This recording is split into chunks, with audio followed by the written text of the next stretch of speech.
Welcome, everybody, to another edition of the C3 Friday Free for All, the show for Panther fans by Panther fans, where you can be a part of the action. If you would like to join the discussion and get in on the show tonight, you can do so by joining the Streamyard link in the YouTube chat, in the Facebook chat, and in the description below both videos.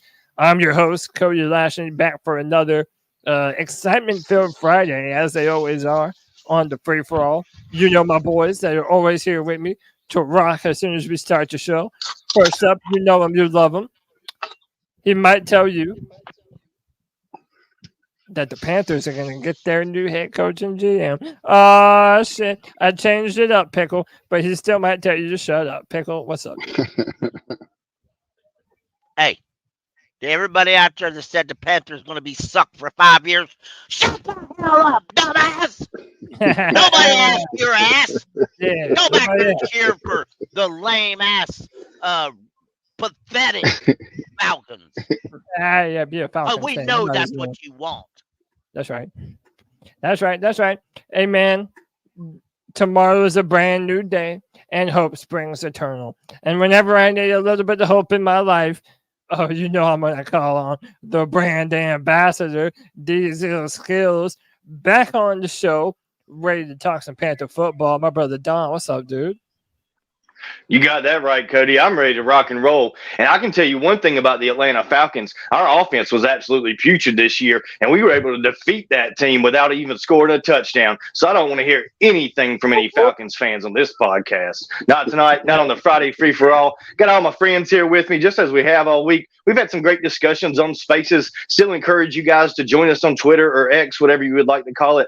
Get on there, create yourself an account, and at least come listen to the C3 Nation Spaces. Great conversations going on all week long with all your favorites from the C3 Panthers podcast and the Friday Free-for-All. Cody, I am ready to rock and roll. Let's do this thing. C3 is strong, and it's because of the brand ambassador. I appreciate you, brother. Next up, my man's been ready to rap for a while, and he's always going to bring that hot fire, boy. It's my man, Jay the Snake FU2. What's up, brother?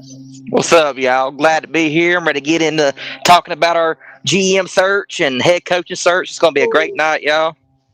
Yes, sir. Happy to have you as always. And then you know him, man. He's the most famous sailor in C3 Nation. International man of mystery. Yeah, but man. go ahead. Go ahead. World, my man, Al the sailor. Good dog. What's up? Yo, not much, man. Yeah. Like you said, man. Let's get to this, man. Ready to talk about these subjects and just chit chat, talk shit. That's it. Have fun. Yes, hey, man, I appreciate you boys for joining me. And if you would like to, hit that like, hit that subscribe, hit that notification bell for every single time the C3 Panthers podcast goes live. Gentlemen, let's jump into this conversation. The Panthers have already started their interview process.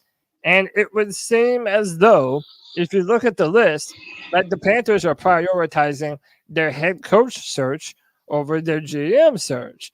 Now, I feel like a lot of us for a while have kind of been hoping for the flip side of this, wanting the GM to be a part of the organization before you hire that coach so he can inform that decision.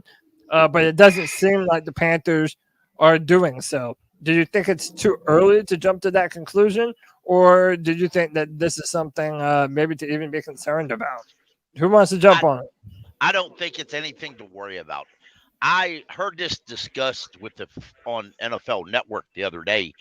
And to be honest, it's hiring a GM before you hire a coach and then letting the GM go hire the coach. That's old man thinking. That the new age, the new ways of doing it. And remember, when the Buffalo Bills hired Sean McDermott and then picked a GM he could get along with that he knew well. Mm-hmm. And when the 49ers hired Kyle Shanahan and then John Lynch. This is not a new road to hoe. This is what a lot of teams are doing. It's the new ways of doing things. As JJ and Anthony, right down yonder, was telling me this week, and I didn't like it at first, and it had to soak in my mind a little bit because I was real close on Spaces of telling JJ to shut the hell up. I was real close to that. But anyway, I calmed down. I thought about it a lot, and they were right. There's a lot of things that the Panthers have always done, and you know what? How many We've been Super okay. Bowls did we win? How Yeah. many consecutive seasons did we great on top of the mountain? Yeah. If And you fix Pickle Harbaugh, he picked Trimbowke as his GM. So like, I mean, it's not out the box. You know what I'm saying? Like, it's not nothing new, really. I mean, no, it's everything. not. And Yeah. a lot of folks truly, and I understand the passion, I understand the predicament, but you know what? The new ways of doing things is letting the guy who's in charge of calling the plays and getting the players lined up. Sometimes he's always needed a more voice. I'm going to say this. If John Fox would have had more say of the roster, we would have won a Super Bowl back in the day or been consistent winners. If Ron Rivera would have had a more say in the roster, then maybe we would have had a better team. That's my opinion. And Tepper's competition, this brand new ownership group up there in Washington, it's also hard to not compare what we're doing to what they're doing. So one, a name that we had been mentioning for weeks now. You're right. Literal weeks now. Everyone knows his name. We mentioned him so much. And that was Adam Peters. And that was the 49ers assistant GM. And I mean, this is a guy that was pretty much on the tip of everyone's tongue. Now it's looking like a done deal. The Commanders are going to be hiring Adam Peters as their new GM. But now Mike Garafolo is reporting earlier today that it's looking like offensive coordinator Ben Johnson, like that might be his number one landing spot right now. And I do believe that he's the odds-on favorite to be the next Washington coach. So, again, you see this other ownership group doing it the way that most of us want. And then you see Tepper kind of doing it kind of the same old way. I can see why some people might be concerned. Let me pass it to my man Anthony back on the free-for-all with the dope-ass Charlotte 49er hat representing his alma mater. I appreciate you, bro. What's up, dude? What's up? Yeah, we actually, for a second, I don't know if you guys knew this, but we just beat Florida Atlantic in basketball. They were in the Final Four last year. Dope. Like, that was an insane win. But how you boys doing? It's Florida Atlantic, bro. Wonderful. Relax. It's Florida Atlantic. Relax. Hey, Relax, let bro. him have it, man. Yeah, I got you. My guy Al, I'm just saying. In all seriousness, though, I agree with a lot of what you guys are saying. But in the same way, I disagree on this. I think Tepper's doing things a little bit differently because one, he hired a firm. And two, he finally cleaned house. So it's not like, we're going to have Scott Fitter with a different head coach. They're going to be colliding on different ideas. We're going to have a fresh start. So, I've been thinking about it. Obviously, I think, hiring the GM first is the right thing to do. But, if we get a really solid young offensive mind in here, like Pickle was saying, like how Al was saying how Kyle Shanahan hired Bulky. Like for example, Slowick was to hire his GM, who really cares? They're going to be on the same page. And I guarantee one or the other is not going to demand roster control completely. So we'll see what happens with it. As far as the Commanders, man, they're looking solid, man. That new ownership, I mean, Adam Peters, Ben Johnson with potentially Drake May running things. It's going to be something special for sure. But I'm not completely pessimistic about our situation. I mean, I've said this multiple times. We got really lucky that we finally cleaned house because there is a lot of solid candidates out there.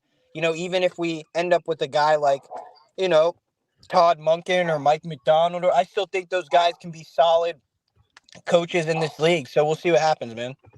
Yeah. Let me. Sorry, Cody. Let me piggyback off of Ant real quick. That owner for the Commanders, he owns like three pro league franchises, and he rebuilt 2 of them already. The 76ers were a dumpster fire. I mean, I'm not trying to like sit here and like try to boost up the Commanders, but They got a good vision, and they got a good leadership, and they're going to be on the way, bro. They're going to be on the way. They'll be back. They'll be back pretty soon. And that's all I'm going to say. That matters. It does matter. When you compare that to how David Tepper's looking and everything that he's done with his image in the recent months and this past season, it's like that speaks loud to people that want to go to your organization when they see you have a history of doing good things for the sports franchises, man. That's dude, like Anthony said, they're sitting in a good spot. They're sitting at number 2. Very good spot, dude. And they could potentially trade up to number 1 if the Bears want to move out of that pick like they did last year, which is possible. So yeah, they should just sit. But we've always knew that the Panthers are going to be compared against, the other job options available, the other ownership situations available. And I don't know. I believe that if you find a head coach that you have conviction on, then I would want them to also be involved in the general manager search. Like, if you're not going to hire your GM first, I would at least like to think that whoever the coach is going to be would be able to recommend someone or bring someone with them from their organization that they might have some type of background with. Well, that's what I would like to see. It would be Ben Johnson. Ben Johnson bring in Ray Agnew with him. Agnew's from Winston-Salem. Ben Johnson, I think, grew up in Charlotte, went to school in Appalachian. So those two paired together would be fantastic. But I'll take the other side of the coin, and this is just David Tepper continuing to make mistakes. Sure, if he lands a Bill Belichick, which he won't, that would be okay, I guess, for Belichick to pick his GM if he was even going to relinquish those duties, or if Tepper was able to land Jim Harbaugh, which it doesn't look like that's going to happen either. That would make sense. So with us probably getting a first-time head coach like a Ben Johnson, I don't really understand what the plan here is with David Tepper having the head coach select the GM. What we may end up doing is having a weaker GM and a first-time head coach, and that could be a complete disaster for us next season. So I'm just going to go ahead for tonight and take the other side of the coin and say I don't like this. I think Tepper's already making mistakes in this offseason, Cody. Yeah, man. That's how I agree. I agree with that. It feels like mistakes he's made before. Go ahead, Jake. No, I agree with that too. I mean, we don't need a Scott Fitter or Matt Rule situation again. I mean, you do want a GM and a head coach that's going to, argue a little bit, like, friendly arguments maybe about a player, like, hey, this guy's a little bit better than this guy, but you don't want to have a locker room, man, or just in the head office have arguments all the time. You got to have like some type of, chemistry together, some type. Yeah, well, absolutely. I mean, and that's what I'm hoping for, that they'll be able to have some type of chemistry no matter what way they do it. Because like my man Dees was saying, like it just doesn't. It is concerning that they're not doing it that way. You would want them to do it a certain way, but if they're not going to, like, I just hope that it's a situation where one of them will be able to bring someone that they know and trust into that situation. Hey, hold on one sec. Pickle, let me introduce somebody into the show, and then I'm gonna let you get off. We got Sean on the Friday free for all. Sean, you there, man? Yeah, I'm here, buddy. Hey, how y'all doing? Doing good. How are you, man? What's up? Not a whole lot. Let me turn my air conditioner off right here. I don't want to bother nobody. But Air conditioner. So, yeah, boy. Yeah, I got a window. No, you're good. But let me ask you this question: Are you of one mindset or the other that the Panthers need to fire the GM or hire the GM before the coach, or do you not really care too much? No, I don't mind too much because I've heard Rashad, PMP, he's been saying the same thing. Like, there's 3 or 4 places, including the 49ers, who hired their head coach first before they hired their GM. So I don't think it really matters too much as long as they have some kind of that they know each other and they can work good together. You know what I'm saying? Yeah. As long as I think as long as they can work good together, I really don't think it matters too much. Hell yeah. Okay. All I right. do want to say, I do hear where Deez is coming from though, because it does feel, and I've been saying this for a little bit. It feels like Tepper wants to win, but he wants to win like a way that he creates out of nowhere, and like make it seem like it's like unheard of, ancient things. You know, like, oh, I'm gonna hire the head coach first and show everyone that I was right about this. And you know, I get that logic, but again, the blueprint's been laid by tons of teams who clean house. Like, it's not really a hard formula to follow. So I see where Deez is coming from on that, man. Yeah. I Yeah. I think this team right now. I think this team in this situation right now is set up for Dan Morgan to jump into the GM job and to be the man, bro, and then to show what he's been doing for years and years and years, bro. I think that's what it's set up for.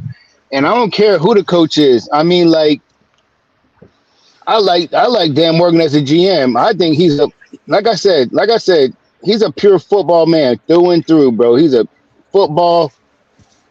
He's Yeah. it. He's it. I think Is he's there it, bro. I think he's it. I think he's it. And I think it'll be another Brandon Bean situation, man. Brandon Bean, he's a Yeah. fucking great GM. He's a great GM in Buffalo right now, bro.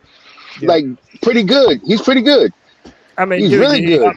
around that Buffalo Bills team, and I think Yes. what you're hoping is that Dan Morgan, that he wasn't behind some of the bust draft picks that we've kind of been talking about in recent years, and it's hard to know what he was responsible for in the Panthers organization. But I know that the other places that he has been before, those teams ended up being really good. Succeeded. Yes, they've been very the good. Seahawks and the Buffalo Bills, right when they Yep. were building around Josh Allen. So, hey, I'm not like everybody else that just wants to blame Dan Morgan for all the shit that Matt Rule and Scott Fitterer did.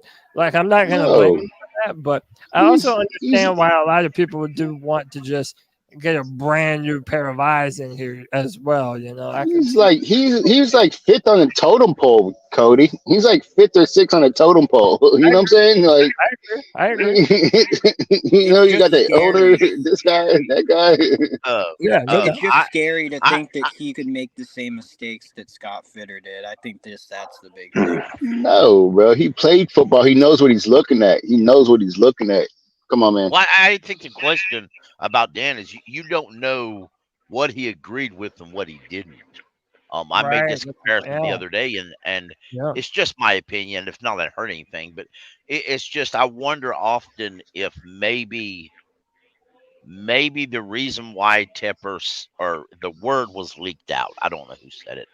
That Dan Morgan was going to be a part of the organization moving forward, regardless of what the GM situation ends up being. Now, that tells me that somewhere along the past, Dan has said something, done something, and turned out to be right. Now, I know the other day the report, and it was Kyle Bailey said he had talked to some folks in the organization, and they said that when the Rams offered the Panthers those picks for Brian Burns, Sirman Shmulaman says, you better jump on that real quick. And Mm-hmm. Scott Hey, Fitter y'all jumped heard that? Yeah. We requested to interview Samir, Yep. which They is just- wild. Could y'all imagine? Like, what Yeah. would you even think about that if you get a headline on your phone that the Panthers have hired Samir Suleiman as the next Yeah. GM? I wouldn't like it myself, but I don't like that. But I to be honest with you, as much as I like Dan Morgan, I'm not ready for Dan to be GM. And I like Dan. I just want something different. I want somebody different. Way we've always done it ain't been the way that made us good. And if you're broke, and this organization is broke, it's got to be fixed. I believe there's some talent on here, but it's like Jeremy Chinn. It's like if it's not cultivated, it's going to wither, and there's going to come a point when you can't fix what's broke to a player, and it's time to move on. You know, but about the GM and I'm not. At one time I would have been upset not long ago, maybe a week or two ago. I would have been upset if you were hiring the head coach before the GM. But after analyzing and looking that other organizations have done it this way, and that's how they've matched the GM and the head coach up. Okay. And I like some of the head coaches that we've looked at because one thing I heard them talk about Todd Monken today was Todd Monken isn't a guy who rests on his one system that he plays. He's been around so many different places and under several different spots. He could do the air raid offense if you want, or he could do the power run offense. Power run in Miami type shit. Yep. What Todd Monken would likely do is he would likely get to Carolina, evaluate the roster, and build an offense around the talent we have. Right. And what we do that's good. so important. That's what so I important. want. Yeah. I like the sound of that. I like the sound of that. That sounded good when you just said that, bro. If you get a GM who knows what he's doing. He's been there, he's done that, but he's not been there and done that one thing. He's not so hardcore into finances that he can't see a talent if it smacked him in the face. Yeah. And the guy from the Philadelphia Eagles I've read today, several spots, is so smart that it's not a question of if he's going to be a GM or president of a team, it's when. He went to Harvard. He went to Harvard. Wait, Pickle, you mean the Halaby dude, Alec Halaby? Yes, exactly. Did y'all see the article that came out? I don't know where it was from, but there was this article that came out saying Halaby was like whenever they were moving on from Doug Peterson, that everybody felt like Alec Halaby was the mole that was going to the owner and ratting out everybody and kind of causing chaos in the organization. Granted, I don't know if any of that is true. I just saw it posted on Twitter. Maybe I can find it too and bring it up. But I don't like that. I don't want to hear that. Why'd you tell me that, dude? But I know. That was the guy I want. And, I don't want to hear that, bro. I mean, whoa. Let's get it real, okay? You know. This is Friday for y'all. Fuck it. Let's just get this shit real, okay? If I'm an owner and I got somebody that I think a lot of, that I'm paying a lot of money, smoking dope in his office when he should be watching film, somebody better tell me. Know about it. Yeah, right. I do too. I agree with that. Talk that shit, Pickle. Goddamn door. I don't want. No, exactly. I mean, you're talking about crack cocaine, though, Pickle. You know what? I don't want to have a guy. No, fuck no. Who should be doing a job, more worried about getting a piece of pussy on the side. All right. And you know what? Gotcha. If you don't want to get caught, don't do the dirty deed, smart ass. So you're right. So I mean, again, it's time to make that kind of money. How about it's time this? to be a man. Hold on. Look, so let's say that this is true about Halaby. And by the way, Tony Dunn in the chat, he says it was that Athletic article from 2019, kind of suspect. He also asked if we're liking Monken. Is he legit? My thing is, when it comes to the Halaby dude, that sounds like someone that David Tepper would love. Like, if you're telling me that he's the type of guy that reports right to the owner and tells him everything that's going on, well, then, yeah, I mean, that sounds like somebody David Tepper would be interested in. But, hey, real quick.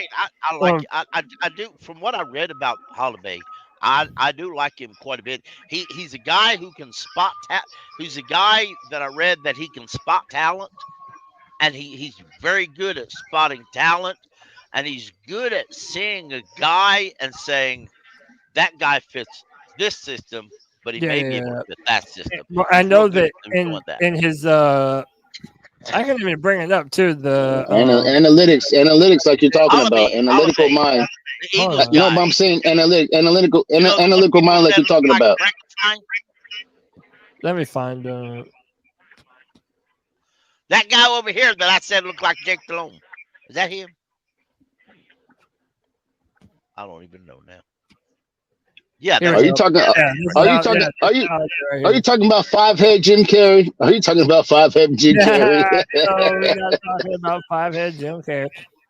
This is Alec Allaby. So his focus is on player evaluation, roster management, and resource allocation. The Harvard graduate also led the Eagles through an integration of traditional and analytical methods in decision making. Again, if we're talking about the buzzwords, there's that analytics again. And I know David Yep. Tepper likes that too. And these we were kind Yeah, of he going likes back that and forth a word. little bit on Twitter about it. Is that not the analytics isn't important, but I feel like the Panthers have had such a problem with talent evaluation that if you're overly relying on analytics to tell you who the good players are and who the good players aren't, Yep. then you're taking all of the human aspect out of it, of the men that you're actually paying to evaluate the players in free agency and the draft. I don't know if what I wrote on Twitter relayed that well enough, but I'm just worried that there's too much of an emphasis on analytics now. No, I knew exactly what you meant, Cody, by that Yeah. post, and that's why I commented on it. Because I wanted to jump into that conversation as well. Unfortunately, you only get so many characters on Twitter. But that's the reason why we ended up drafting Jonathan Mingo, because his RAS score was so high. We're picking these uber athletic players and bringing them on the team, and that's great. They've got a good RAS score, but they're not fitting our scheme or a myriad of other things. We're not coaching them up correctly in the Matt Rule era. All these different mistakes that we're making. Yeah, we need some real football guys. I don't think Hallaby would be that bad. I want everyone to understand the fact that we're in a competition. We're in a competition right now for a GM, and the number one GM on the draft board is gone. He's going to the Commanders, and that's why we need to pick the GM first, because we need the best one we can get. Just think about the front office gymnastics that the Carolina Panthers are going to have to do this season. We don't have a first-round draft pick. We only have 6 picks overall. We need free agents that don't want to come to a 2-15 team, and we've got a quarterback that we traded the farm for. So finding that GM that believes in the quarterback and can find us a head coach to make us look somewhat decent, because the only thing we can do is power run. We can't pass block whatsoever, and you're not going to change out the entire offensive line in just one off season. I don't know. Does somebody have a car wreck? Is everybody okay? I thought I heard some sort of I hear everything that you're saying, man. I mean, and having the football dudes that you mentioned, like, that's so important, man. And that's why this is, I saw you put on Twitter how important these decisions are that the Carolina Panthers are making right now, and how much it means for the rest of our future. And dude, if we're ever going to have a chance to overcome this drought that the Panthers are in, we have to get it right, y'all. We absolutely have to get it right. And I think we're all worried that David Tepper, yet again, is not going to get it right. Yeah. Hey, wait, let me welcome my boy, C3 Cole, into the building. Cole, what's up, doggy? Cody, happy Friday to you, my boy. I got to be really honest with you. As soon as I hopped in the stream, all I heard Pickle was say getting some pussy on the side. Like, welcome and happy Friday to you, bud. Hey, that's how you know it's a free-for-all. Pickle out here fucking throwing tangents, talking about pussy and shit. It's a Friday, man. And 120 viewers. We appreciate y'all for showing up. Cole, I never got your opinion on. It looks like the Panthers are going to hire a coach before they hire a GM. Do you think that is an issue? That's something that we need to worry about? Cody, if you would have asked me this 48 hours ago, I would have said yes, and is an issue. But as of yesterday, I changed my perspective on that. Honestly, if the Okay, fish is holla big at and if the fish is big enough and it's good enough of a hire, you can let him pick a GM that's going to reflect his views with transactions with free agents. Jim and Harbaugh. drafting. Go ahead and say it, Cole. Jim I Harbaugh. don't have to say it. Say it Everybody knows louder. who my favorite is, but there's other people that you can do that with too. There's not many, but if you want to swing for the fence and get a real coach, he can pick his GM. I'm cool with it. Oh yeah, yeah, and I think that's what you're hoping too. That's what I was saying earlier. That you find someone that's going to bring in. If you do hire a coach, bring in a coach that has a GM in mind that they want to bring in. Like that's what you're hoping for. So you're a Harbaugh man, are you? Who's not a Harbaugh man? I am. Hey, Cody, it'll probably be might be a slight controversial, but I wouldn't do that for Ben Johnson. I wouldn't let him pick his own GM. That's just me, though. Hey, that to me, that's not even controversial. You're talking about one of the more proven men in all of football in Harbaugh versus an unproven guy in Ben Johnson. But Yep. all the rumors are is that he's going to end up going to the Commanders. I don't know if that's true or not. Oh, that did pick up some steam today. I did hear and read that a lot. So could be they hired their GM. They're going to get out there. They're not going to wait in the back of the line to get their coach either. We don't need to play around too long. If I may briefly interrupt, I'm going to post a video. As one in the private chat, I'm going to put it in the real chat. I posted on Twitter. I was trying to find something on Hallaby, and I found this today, but I didn't get a chance to lose it. It's a 3-year-old video. It's on YouTube. It's the Moving the Chains Advanced Football Analytics.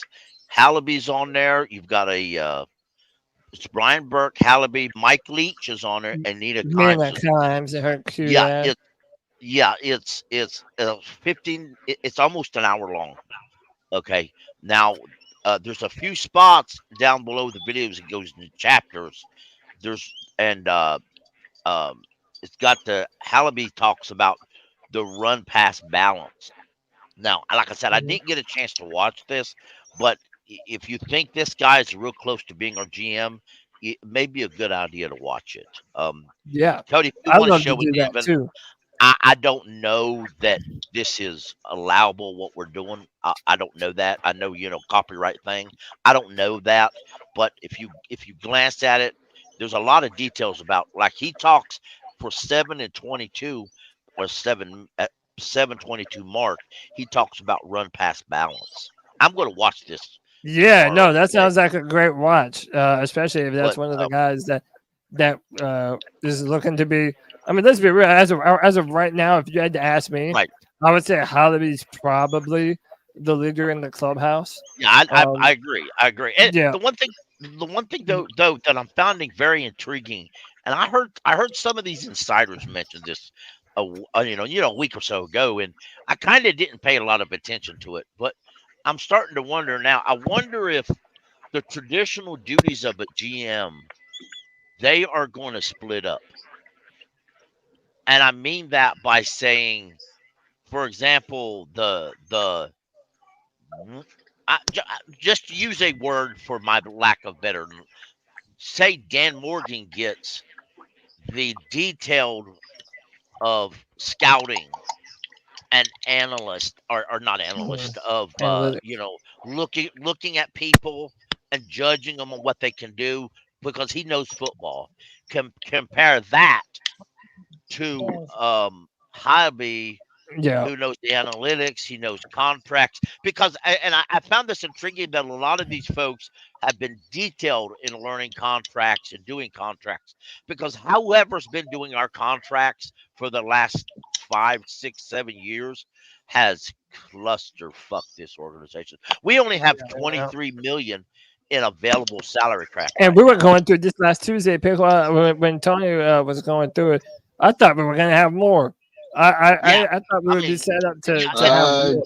But I thought Taylor Motrin's contract, Taylor Motrin's cap hit is near 30 million. Yeah, I thought we had way more money than that.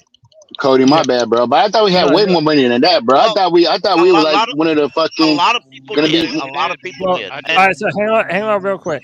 One, let me say thanks to Charlotte Sports One, my boy Kyle says another Friday, boys. Keep pounding C3 with a $5 love bomb. Appreciate you, brother. And our boy Jay Stubbs back on the show with the $4.99 saying keep pounding. Hey, look, Tony brought this up in the chat. Shout out Tony Dunn. He's like, what are we thinking about Todd Monken right now? Do we think that this is someone that could legit be the next head coach? And how would you feel about that? And first, I'm going to go to my man Raleigh Lee back on the show. Raleigh, how are you, brother? Raleigh. Damn, Raleigh got a huddle there. I think it's a good. I think it could be a good parent. Well, Go ahead. Go ahead, Riley. Go ahead, Riley. Riley. Wait, hang on. Hey, Riley, come in and come out. You have a real a lag that's causing you to be a little bit behind. So jump out and come back in. All right. So yeah, what do y'all think about Todd Monken? I like Todd Monken a lot. I've already said that. I like him too. Fact that he can run. He has experience with the running games. He can pass it. He's not, and he's been in enough places and done enough things that he shouldn't be caught off guard if a team at halftime he has to come and make an adjustment. He's been there, done that, and he can do that. You know, and he plus with his experience and adopt a lot of different ways, he can actually look at somebody. He had some years in college. He really has as an OC from Georgia. I mean, folks, he knows what UM. Yeah. he Yep. knows what them Georgia boys can do. I think he's Bryce Young friendly, y'all. I think he will get yeah. the most out of Bryce Young. I mean, because he'll Yeah, I fit mean, Bryce Young's system. Shut the hell up, Tony. and shout out to our favorite player, Taylor Motrin. Love Money man, Mister. I just saw that. You know what? Taylor Motrin needs to be traded or cut. Let's Wait, say how $30 about million. this, Pickle? How about this, Pickle? He probably should have already been traded because You're right. now, he probably has a little less value in a trade than he would have otherwise. I mean, hey, Man. Hey. Taylor Motrin was our best O line this year, bro. Our best He O line definitely player was. this year. hey, definitely was. Al. Ain't saying You much. said it yourself, I got you. man. You just said it. Huh? What's up? You just said it. He was. Was Ask yourself, Taylor look yourself Motrin. in the mirror and say, was Taylor Motrin so good he's worth $30 million? yeah, No. maybe was, maybe not now. Hey, let me bounce around. No. Hey, somebody talk about Todd Monken. How would y'all feel about Todd Monken? Someone who hasn't gone yet. Here's my problem with Monken. Okay, if the Okay. Ravens go to the Super Bowl, do we have to wait till after the Super Bowl to get him hired on as head coach? Because I think the Ravens are going deep into the playoff. Well, I don't know that we should be the last to pick up a head coach. I don't know about that at all. Well, Especially if we're wanting our head coach to help pick our GM, and then like we're the last ones to get started is what would happen. Because if we're wanting our head coach to help pick our GM, like we've been talking about so far on this, and the Ravens go to the Super Bowl or real close to the Super Bowl, then it could put Carolina already in a compromised position behind everyone else. And if we didn't land him, right, so we think we're going to get him, but we don't get him, he decides, I'm going to run it back with the Ravens because we just want a ring and I want another ring, and then we don't get him, then what kind of mess are we in when everybody else has already picked up their head coaches and GMs? That would be my fear. That's the only thing I could think of, Cody. Yeah. No, that's a great point. And if I may, but I was may just going to speak read briefly. this thing about what Tony said about Todd Monken. Well, actually, let me amend. I don't know if we have to wait until after the Super Bowl D's, because I know every year, I mean, the best offensive and defensive coordinator on the best teams, they're always getting job offers. And I believe somewhere around the bye, Yeah, So- like around the divisional round, I think they're allowed to go and do interviews. So I don't know if it would be the very last people. Like I don't necessarily think it would set us behind. But also keep in mind, like you're talking about from the end of the Super Bowl to the start of the draft, like that's still a long time to kind of, vet these people. But I understand what you're saying too. You don't want to wait that long. And then this is the last thing I was going to bring up about Monken. Tony put a good comment in the chat. Being as how he was at Georgia and has been in the pros, he kind of has a foot in both doors. So maybe that's a little bit better when you're talking about someone who's going to know the prospects coming through the draft. Monken might not be too bad at that. I agree to that. One thing about it is I don't think he has to wait. I mean, to be here full time, he'd have to wait. But if I can remember correctly, there's been times where you can still have Zoom meetings, still talk to him about the staff. For example, Monken could send him a list of people he's interested in hiring, and then the Panthers could do it. Or he can give them and during Monken's time with the Ravens, preparing in between that time, he could pop up some tape about the Panthers and know what he's getting when he gets here on what the talent is here. I don't think it's a total you can't show up, you can't talk, but once he is known he's going to be our head coach, a lot of it is up to the Ravens, but most of the time they let him do a phone call roughly once every week or a couple of weeks or something like that, and just touch bases on the staff or stuff like that, But I keep seeing this in the draft. I really, truly do. That's why I said I the other keep day. seeing this in the chat. They're talking about bro, we got one of the youngest teams in the league right now, don't we? Yeah, we're one of the youngest, but I don't know. What's your point with that? Are you there? Wait, is being youngest like a good thing though?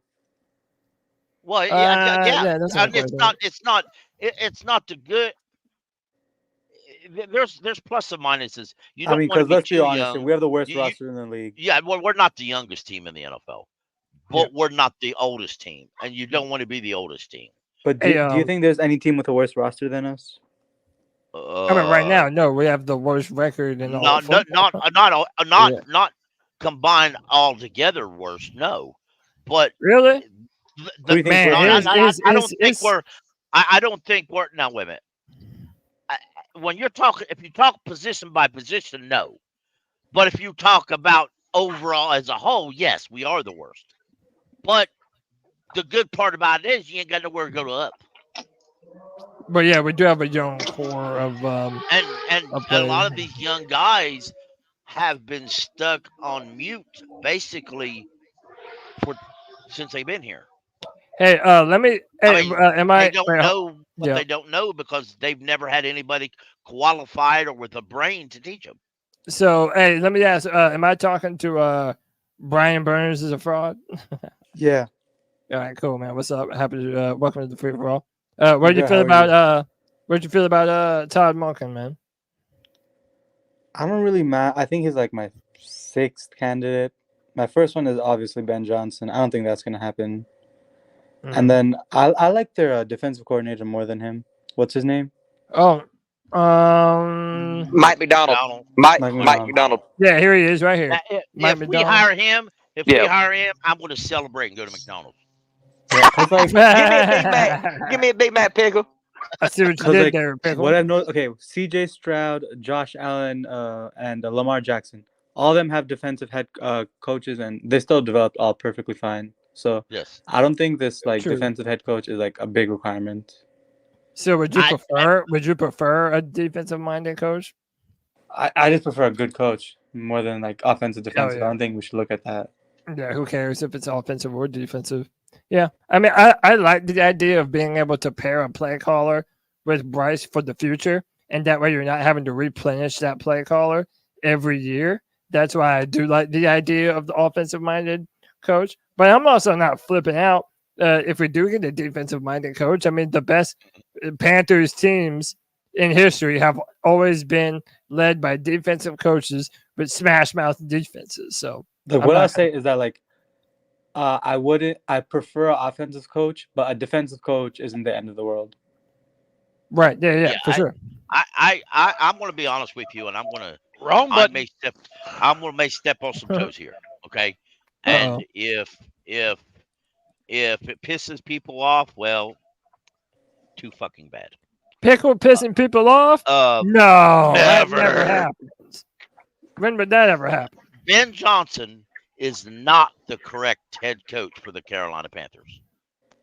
You didn't piss me off. I feel the same way. Ben Johnson's, I knew I didn't piss you off. Ben Johnson's offense doesn't fit Bryce Young. It doesn't fit our receiving core. It doesn't fit our offensive line. Hell, it don't fit nothing about the Carolina Panthers. Maybe with the exception of Chuba Hubbard. He might like that offense, but that's it. That's it. I mean, you can't go beyond that. I mean, you're talking about that's it. And ask yourself, if you bring Ben Johnson here, and I don't think we're going to anyway, I think he's going to end up going to Washington. I think they'll announce that either this weekend or not. They can't announce it this weekend. Okay. I think as soon as no, I don't want to say that. That's incorrect. If the Lions lose this weekend, it could be early next week. They could announce it next week anyway, and then the Lions go through the playoffs knowing they're going to lose a coach at the end of it. That's possible. But the reason why I say he doesn't fit is because his offense is based on a spread power run system where you throw the ball a lot, or you throw the ball and you pass it. Tell me, y'all, is he capable of lining up and pass blocking a lot? No. Does any of our receivers fit? If you haven't watched the Ben Johnson's offense, does any of our receivers fit that offense? But none of these receivers are long term. We're gonna draft a receiver, obviously. You're right, but we can't. God damn it, Pickle! You might be onto something right now, dude. Because where have we? That's what we've been playing the whole season, and it doesn't look like nothing. It looks trash. I know what you're saying. No, I said. But let me finish. That's what. Go ahead and land your plane, bro. I know that we're going to replace his receivers anyway. But here's the point. To get his offense, but if all we had to do was replace the receivers, that would be different. But it's not. You have to replace the offensive line. You have to replace the receivers, and by the time you have to replace your offensive line first, and by the time you get the offensive line replaced, you can't replace your whole offensive line, or even if you squeezed it and say 2 or 3 positions, and that was all you needed, you ain't going to get that fixed this year. Yeah. So hang on. I think you misunderstood me, Pickle. I think you misunderstood me, Pickle. Go ahead, Cody. Let me hit the. All right, are we all good? We're on the same page? Good. All right, let me real quick. Yeah, we're on the same page, bro. We're on the same page, Pickle. We're on the same page, bro. I 100% agree. All right, hang on. I got you. So, hey, let me welcome my man. I saw him in the chat room. I believe he's a 49ers fan. Here to gloat about Christian McCaffrey, probably. No, what's up, dude? Gammon Brown, welcome to the free crawl, man. How are you? I'd rub that shit rear end. What's up, dude? Not too much. I don't come in here very often, but this has been actually my number one source for anything Panthers. So I really do. Thank you. Yeah, well, I really appreciate how open and welcoming you guys are. It started off with like questions about, I came in here, we got Christian McCaffrey. Then later on, I had questions about Sam Darnold. Then later on, I had questions about Steve Wilkes. So I remember you now. I remember you. Yeah. So first and foremost, and then I took that back to, I guess maybe I should start peel back the layers of the onion a little bit about myself. Sure. So, in the Army currently working on transitioning my way out. But one of the things I do is I try to link up 49ers content creators with other content creators from other, various kind of like resources, right? So if we ever play again, then you guys would like, some 49ers content creators. I would Absolutely. love to kind of work that and vice versa, because that's something Yeah. that's hard to do with like 32, different, or I should say 30 Yeah. other teams. Yeah. We'd love to collaborate with other teams and their podcast and get to know the inner workings of their teams. Yeah, we love the perspective on it, man. And I say rub in Christian McCaffrey because, dude, there are so many Panther fans that will probably never get. They'll never get over that. They'll never get over that the GM that we just fired sent one of our best players away. Cody, you were calling for that, Cody. Stop that. I said that running backs don't need to be the highest paid, but I'm saying Panther fans, for the most part, they're missing some Christian McCaffrey, man. But how you feel about your 49ers going into the playoffs right now? As far as in the NFC, I feel amazing. Usually, every single year, whenever we do make it in the playoffs, even back in the Jim Harbaugh years, there's usually like one or two teams that are in the playoffs where you're kind of like, boy, I would really like to avoid that team. I'm sure we could beat them, but I'd like to avoid that team. The NFC is a little, I don't want to say like weak, but it's definitely the NFC compared to the AFC. I'm seeing people nodding, so I think everyone feels the same way. But the AFC just is like, there's some teams in there. I'm like, whoever makes it through the AFC, that is a gauntlet. Like there's no good or fun games. But I wouldn't overlook the Cowboys. I know y'all beat them, but they got a good team. Yeah. Well, here's the other thing too is I would say like the teams that are seeded like 1 through 5 or what have, like really, for being honest, 1 through 6, I think all those teams are tough. The Rams are tough, that sort of thing. I'm just gonna be honest with you. I'm not worried about the Packers at all. But yeah, I mean, you got to have a healthy respect for the Cowboys. Maybe not so much their fan base, but the Cowboys for sure. That's a different story for a different day. But yeah, I mean, as far as coming through the NFC, I feel really good about that. Whoever we see on the AFC side, there's going to be some kind of nightmare situation where I'm like, I don't know if we have an answer for that. Hey, so now that I have a 49er fan, this is a great opportunity for me to ask you about my favorite candidate to be the next head coach of the Carolina Panthers. That's Bobby Slowick. Is there any information? Is there any information that you can give us about Bobby? I mean, we know he comes from you guys, the 49ers. He was really good friends with Shanahan. He's worked his way up. He was also on that legendary 2012 Redskins team with McVay, Shanahan, LaFleur, McDaniels. Just a who's who of coaching talent. Didn't that team go 3-13? Well, I mean, but they weren't in the control either. None of them were the head coach. But my question for you is, what can you tell us about Bobby Slowick? Do you think he would be a good head coach for the Panthers? And why do you think so? So I'm gonna be honest. I think for me to be able to say, hey, this coach would be a good coach for the Panthers, I could say I think he'd be a really good coach. But I'd be lying if I said that I know your guys' personnel well enough, because I think that's the other thing too, right? Is that marriage of like, hey, how good would he be with your guys' young quarterback and everything else that you have going on? I don't know about that. But what I would say is DeMeco Ryans, he got coach of the year. And I think a big reason for that too, right, is because of having a guy like Slowick on the staff. They named that, bro? They named that already?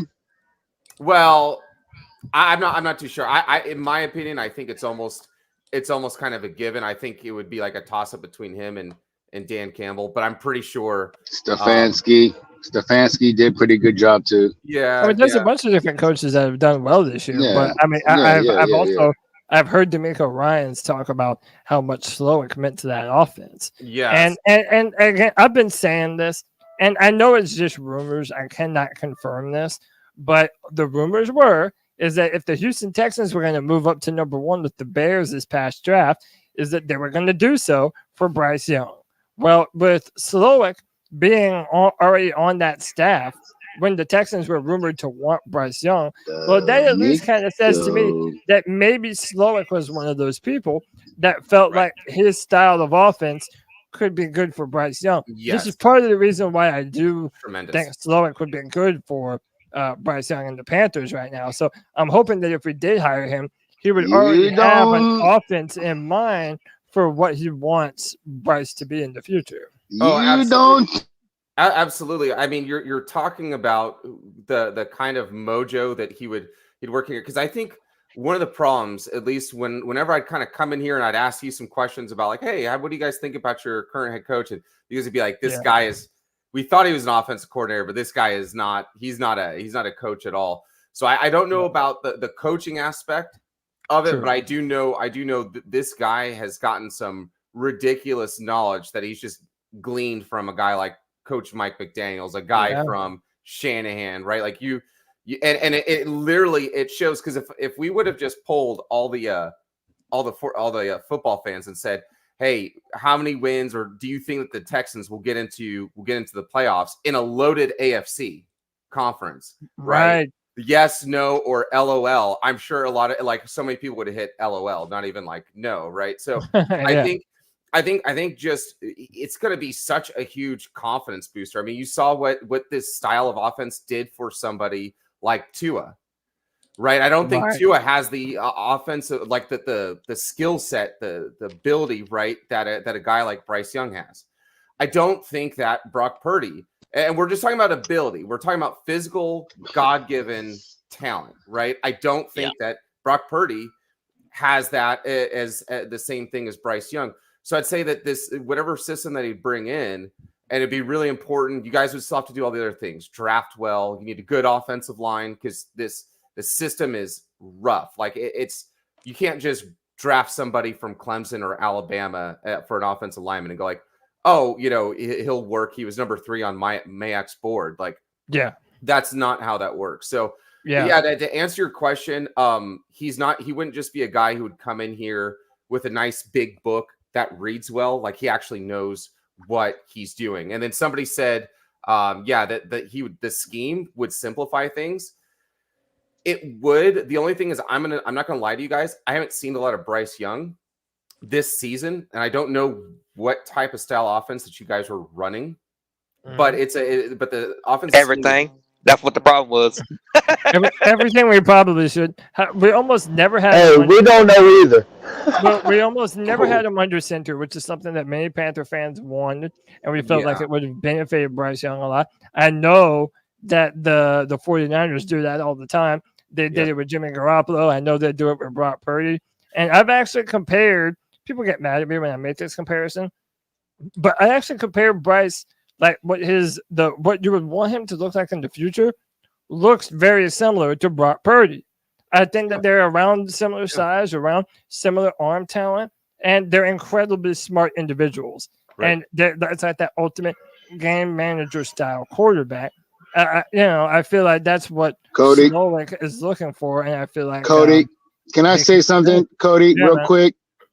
Brock Purdy, who was a rookie last year, now Bryce Young has to look like him, bro. Come on, man. Later. I don't see how it's a bad comparison. I mean, you also mentioned Tua also. I think that's another. Oh, he's nothing like Tua. Oh, he's nothing like. Oh, Bryce Young's nothing like Tua. Yes, it is. Go ahead, Cameron. He's way better, bro. He's way. Yeah, and that's way better too. That's what I say. We're talking about like talent, right? Wise, and so I got to be careful, because I don't want to go too hard on some of this stuff, because it'll sound like I'm bashing Purdy. I don't know everybody on this internet, so they might clip it up and be like, "Hey, this is what came over." So let's let the faithful know. Hey, we're all honesty over here on the free for all. Let it fly, brother. Absolutely. But I would say the big thing too about having your quarterback under center is the other thing too is it opens up a lot of stuff for your running back. So again, and I like using. Let's not compare Bryce Young to Tua and Brock Purdy, because that's just going to put us into an argument, right? Right. But let's just go like, hey, let's look at the systems in place with Miami and San Francisco. How many touchdowns this season has Christian McCaffrey scored? I would say he's put up, I think, around like 20 scores, like something ridiculous. Like, it's been absolutely insane. Man. Now you look at Raheem Mostert, okay? It's kind of an apples to oranges comparison. I think anybody would pick Christian McCaffrey over Raheem Mostert, but you look at how many scores Raheem Mostert has scored. Yeah. It's about 20. Yeah, Raheem Mostert. So that's the thing. So being under center in the scheme, it not only really helps out your quarterback, because it's a progression type scheme, but it really helps out your quarterback, but it really helps out your running back too. So those two things just they balance out each other. I'm not sure if I went off topic there, but no, you're good. No, you're good. You're good. I don't know you guys how, and again, pardon my ignorance, but You're fine.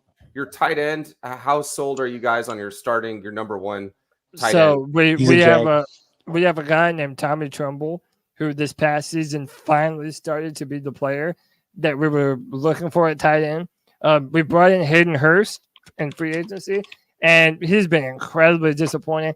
The dude legit had amnesia this year. He had like a short-term amnesia and like forgot the entire Bears game. It was pretty bad. We've been That's wanting. I know, it was really weird, man. And then he was like back on the practice field. Again, it was really, really weird. And he's noted that he's dealt with depression issues and things of that nature. So it was really kind of frightening almost. But I mean, the tight end position has not been something that we've utilized very heavy because we haven't quite had that dude at that position like Greg Olsen in years past. Oh man, Greg. But Olsen. can I just say, like, our Sure. standards as Panthers fans are so low. Like Tommy Tremble had below 200 yards, and we were impressed. Yeah, with that. like he's by That's no just how you means a understand world. it Yeah, that we have. he's not a world beater. And like I'm saying, at the end, he finally started to turn it on a little bit and really, dude, he was hurdling people and jumping over dudes. So I mean, he has potential, but there were several plays where he was running down the field or running a slant, waving his arm, and Bryce just didn't have the time. Was too busy running to get the ball to him. and So, I feel like he's a good blocker too. Like, Yeah, putting he him is. on He's a blocker. blast, Yeah, he's a good blocker. I jumbo think packages. Tommy Tremble could start. I really do. He I should think be. can start Tommy- next year. I believe in Tommy Tremble. I think he can be a good player. He just think has to he's get more started, though. opportunity. Right. He has to get more opportunity. Right. He just has to He get ain't more gonna be- opportunity. He ain't going to be a speed tight end by any Well, look, means. But so he'll be a really good possession style slot tight end. That's exactly Yeah, what yeah. you want is a really Yes. good blocking tight end. Yeah. That needs to be first and foremost because I think everyone would say Kelsey is a better receiving tight end than George Kittle, but George Right. Kittle can decleave. way better blocking. Yeah, exactly. Absolutely. And that Absolutely. situation- and that I would rather have a George Kittle than a Kelsey myself. So let me ask all this. I don't This know is a about good. that. This is a. This That's is a good. myself. This is a good point. To transition. Yeah, I'll the take George conversation. Kittle too. Then I'm going to bring some more people in, but I wanted to ask Gammon while we have you. One of the questions that I was going to ask is what wide receiver should the Panthers look to target, either by trade or by free agency? And the name that comes up a lot is Brandon Ayuk. And I even heard that there is some trepidation as to whether or not Brandon is a part of the 49ers plan moving forward. I don't know if that's true or not, but I know he is the apple of a lot of Panther fans' eyes to be able to pair him with Bryce Young. Yeah. Did you think it's possible that Brandon Ayuk would not be on the 49ers next year? And what do you think about a player like him for Bryce? I'll work forwards and Sure. I'll go backwards. But as far as for Bryce, like having a guy like Brandon Ayuk would be amazing because again, one of the things is a lot of times when people are putting together offenses, right?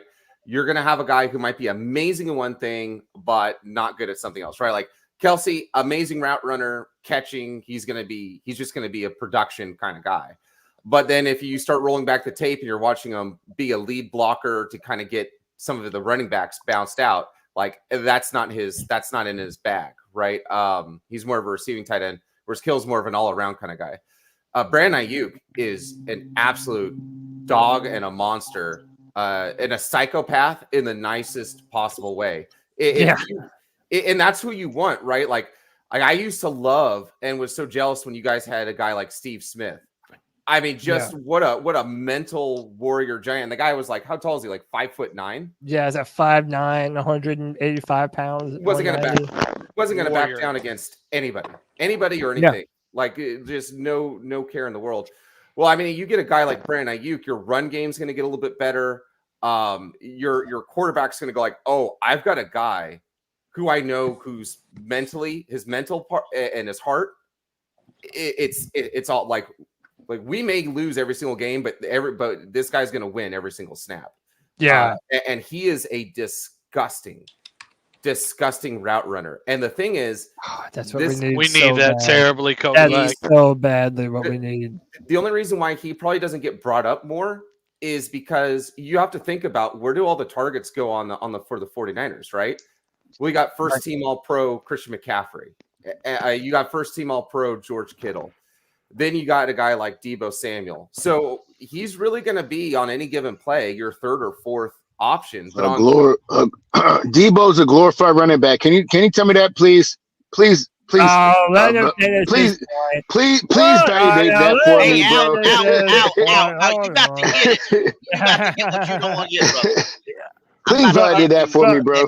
But hold on, go ahead, Kevin. Finish the point about are you? Yeah, I mean, if you guys got him, I'm telling you, and I don't know what coach that you'll have, but for how hard he is, because he's a punishing run blocker.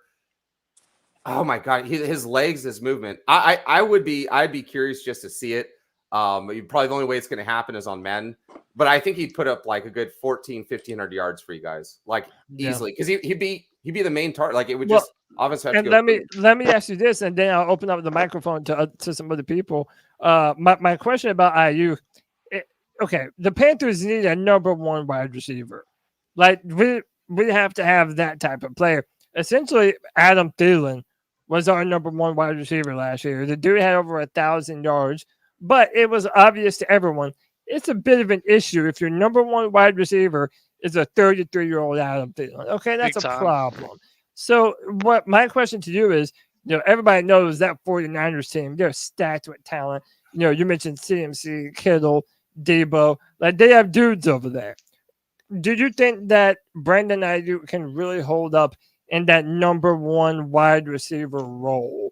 Can he do that for the Panthers? Absolutely. And the reason that the thing is this guy, and I got to really knock on wood because we got the playoffs coming up, but the guy is one of the most durable physical wide receivers I've really seen since Hines Ward, to be honest with you. And a lot of that comes from when he was in college over there in Arizona State. He was a punt returner and a kick returner. Yeah, he did everything. He literally did everything. So he took all the number one reps, routes, steps, everything like that for that team on offense. And then he special teams, he was right out there banging away as well. Yeah, I mean, what Big Jordan said is a lot of 49ers fans feel that sentiment. And the problem that the 49ers are going to be running up against is it's called that they're going to be hitting a wall because you just can't pay everybody. You literally can't. I don't think that the odds are very good because the 49ers are going to try and do everything they can to pay him. Mm-hmm. But I mean, look, we didn't. What is his stat? Is he a free agent, or would the Panthers have to trade something? The Panthers would have to trade. Panthers would have to trade. And how much longer is left on his contract right now? Forgive me if you don't know that off the top of your head. I'm just trying to kind of gauge, like, if the Panthers did identify Ayuk as the guy, like, after this year, he's on his 5th-year option. Yep. Yeah. Okay. Yeah. What? How far is he into his contract? Is he was he a second round pick, third round pick, or he was a first round pick? So like the gentleman before me, his 5th round option was picked up. So it would have to be a trade, and man, that would I'm telling you guys should have got him for C-Mac. That's who we should have got. There was 2 trades that happened that I just couldn't believe. One was when the Eagles got AJ Brown. So for those of you guys who don't know, I'm stationed in near Fort Campbell, which is in Tennessee. And so I watched the Titans firsthand when they gave up AJ Brown, and boy, was it pretty quiet over here in Nashville. And then and then when I watched you guys give us CMC, I was like, how is this? Now we gave you guys quite a payload for that, but it was pretty incredible. Right. Well, it turned into nothing basically. That's unfortunate. I didn't know that. That's a fact. And That's then a I couldn't believe it that we got Steve Wilkes from you guys. I think someone asked a comment earlier about Sam Darnold being a free agent after the season. Yeah, he's going to be testing waters, but he's going to want to go to a place. He doesn't want to be like a QB number 2. He's going to want to be competing for QB1. So I just don't see him. Yeah. So I appreciate that knowledge, Gaiman. I mean, this is you're a I got great one more resource question of for you. information. Yeah, go ahead. Go ahead, ask him. So let's say that Ayuk was available for trade, which I don't know if he will. Like we're currently right now we have pick 33. You think that's enough for him? Or no? Yeah, good question. No way. No, it's just it's oh gosh, no. Because here's the thing, right? Like I think somebody, I've seen some other wide receivers that were brought up in here, and the thing of it that's interesting about most of the majority of the wide receivers, right? Like you're gonna have your guys like Randy Moss, like they're big, tall, fast as all heck, but won't catch over the middle and isn't a great, blocker. But the dude can but like Ayuk, he may route running. It's gotta be top 10 hands. It's gotta be top 10 run blocking. I think as far as the amount of snaps, 101 targets and 2 drops. Yeah. And 101 targets on a team with Kittle, McCaffrey, and Samuel. Yeah. Like that's absurd. Straight up, that's absurd. Absolutely. Yeah. And you see that there with only 2 drops. I mean, so like that's what I mean is sometimes you have the thing of like, hey, this guy's a jack of all trades.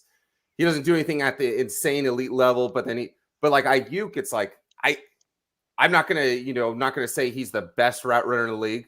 I'm not gonna say he has the best hands in the league. I'm not gonna say he's the tallest, biggest, but like everything. But at the same time, you go like we've got a guy who's gonna be no matter what situation we do, no matter what scheme we get. If we fire this next head coach that you guys bring in, do a completely new offensive scheme, doesn't matter if he's gonna be compatible. Yeah. Just say he's a dog, bro. Just say he's a dog, bro. He's a dog. That's it. I'll land he's a dog. The Panthers, they're in need of a dog. I will say this, and like I said, I want to introduce some other people onto the show. So I get you would obviously want something more for Brandon Ayuk, but I mean, considering that this is a deep wide receiver draft, you do already have a lot of talent. He's getting ready to start his 5th year, though, isn't he? Right. This but season, there's 5th year, so next year, okay. There's guys like Troy prime Franklin time year for receivers coming through the draft. There's maybe a lot of big time wide receivers. It might not be too hard for the 49ers to recoup another wide receiver at pick 30. No, they'll find one. They'll find one. They'll find one in the 5th round, bro, who's just as good. They will. They always do, bro. They will. It sounds great, but I'll be honest with you. I'm not ready to surrender a 1st round pickup for anybody right now. I mean, we got a 1st round pick. pick. We wanted. I mean, it's ostensibly our 1st round. Yeah. We don't have a 1st round pick anyway, but next year. But and then we don't have a 2nd round pick next year. So if you surrender a 1st round pickup, then your next pick is going to be pick 3. Oh, my bad. Folks are doing now. If we do that, even we do that, or even if it happens, or this thought process is next year, everybody's going to be clamoring for a 1st or 2nd round pick, and they're going to talk about how we got to trade something to get that pick, like they're doing now. Let me ask you. My bad, Pickle. I was talking about the 49ers. They'll find another one. They'll find another receiver to replace Ayuk. Yeah, you know the And we need to trade back. We need to trade back. Maybe so, but hold on. Let me ask you all this though.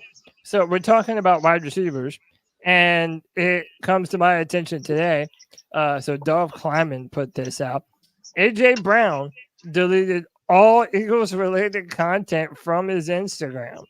They played the Buccaneers on Monday night, and there was no AJ Brown at Eagles practice today. So this is also someone that has Panthers buzzing, right? Like, what are the chances that Carolina could land an AJ Brown type of prospect? Who do we think would be more, like an AJ Brown or or a Brandon Ayuk, or I mean, like this. I I'll don't. just Yeah, say go ahead. we don't One- have the one draft quick- capital one- for either. One quick thing. I don't Well, think go we're ahead. going to Well, get huh. any of them. What- Go No, ahead, I go don't ahead, even. Gammon. Yeah, we're not Go ahead, gonna go, get huh, go ahead, Gammon. So one quick thing, guys. I'm not sure how important this is, but he didn't just delete Eagles related content. He deleted all NFL related content. Yeah, Just yeah. caveat. So his homeboy is done. Like I wonder what's going on up there. That's kind of crazy, man. He hasn't even been there that long. That's what I'm saying. It could be scary, Cody, that this shit's going on. I know You about another to receiver who retire. did this. I know another receiver who did this. Antonio Brown once did this when he was with the Steelers. Are you And saying then that's a And then it's a he trait lost of his someone with the little last mind. name Brown? It may be. You think my name ain't Brown? I'm on Well, I There's a mean- pretty cool receiver we should maybe trade for. Yeah, I mean, dude, that's what I'm saying. Like, you're gonna have to give up more than you want to. But I don't think we But have the how- draft capital for AJ Brown. But I mean, how many AJ Browns are there? How many dude. Brandon Ayuk's are there? Like a lot of people don't want to trade. Hold on. A lot of people don't want to trade at all for a wide receiver. But granted, look at Jonathan Mingo. We drafted him in the second round last year. If we drafted one this year, it would probably be in the second round. You drafted this guy that had all the RAS numbers, all the athletic profile, and then it doesn't turn out to be really anything his rookie year. So we don't have a big time level of trust in the turnaround on drafting a wide receiver. I wouldn't mind going out and getting a proven player to help someone like Bryce. I'm not going to complain at that if that's what we end up doing. But like, here's the thing: Howie Roseman is not accepting the 33rd pick for AJ Brown. It'll have to be our 2025 pick plus more. Would it take Brian Burns? So here's the two things that I would factor into this, right? So number one, I saw one GM get fired for trading AJ Brown. That's number one. Number two, AJ Brown's temperament, right? Is he doesn't strike me as the guy, like someone said, Antonio Brown. I see, little hues of Terrell Owens. Like, does this guy want to be a part of a rebuild? No. He doesn't. Is he right? And these are the questions. Would he be patient enough to, while Bryce Young is learning to play the quarterback position, would he want to do that? You're already kind of seeing he was on a great team that was like 9-1, and he was already getting into it with coaching staff. Let me ask you. Yep. You're familiar with Bryce Young. Is Bryce Young too nice of a guy to deal with this guy? He said because this guy would run over nice Bryce, right? I think this is the way I'd put it, because I think someone said AB, and then I don't think it's as bad as AB, but I do see again a little bit of like TO. But my thing is like Tom Brady couldn't even rein in AB. You know what I mean? Like there's some wide receivers who are just like, just shut up and give me the ball. So I don't know how good that would be for a developing young quarterback who, let's be honest, didn't have the best the season that he probably wanted last season. So I don't know mentally if that's really a good pairing. We got to build the O-line. I'm out on it, AJ Brown. I mean, he's good for my fantasy team, but let him go play somewhere else. Hey, let me welcome someone into the show. My man holding it down on the West Coast, Alex, 814 Panthers. Alex, what's up, dude? Hey, what's going on, fellas? Happy Friday. What's up, brother? Hey, so listen, we're bouncing back and forth between Ayuk and Brown, but really my question to everyone is like, even if you don't want to get an existing wide receiver, even if you prefer to draft one, that's fine. The Panthers aren't always going to do what we all want to do. So with that in mind, my question to you is, if you had to pick a wide receiver in the NFL right now that's doable for the Panthers to get, who would it be? Like, I know T. Higgins is a big name that's on top of this list, and I'm a Clemson fan, so I'm not hitting that. Love me some T. Higgins. But we've been talking about AJ Brown, Brandon Ayuk. There's a few wide receivers that should be available in some way, shape, or form by a trade or signing in free agency or what have you. So, Alex, is there a wide receiver on the top of your head that you would like to add to this offense? Honestly, it's I would say probably I mean, I like a Mike Evans, but he's a little bit on the older side. I Yeah. like T Higgins, but he was kind of banged up this year, so that's tough. But you could see when he is the number one wide receiver, when Jamar Chase was hurt, that he could ball out. The last couple weeks of the season, he was balling. So I mean, Yeah.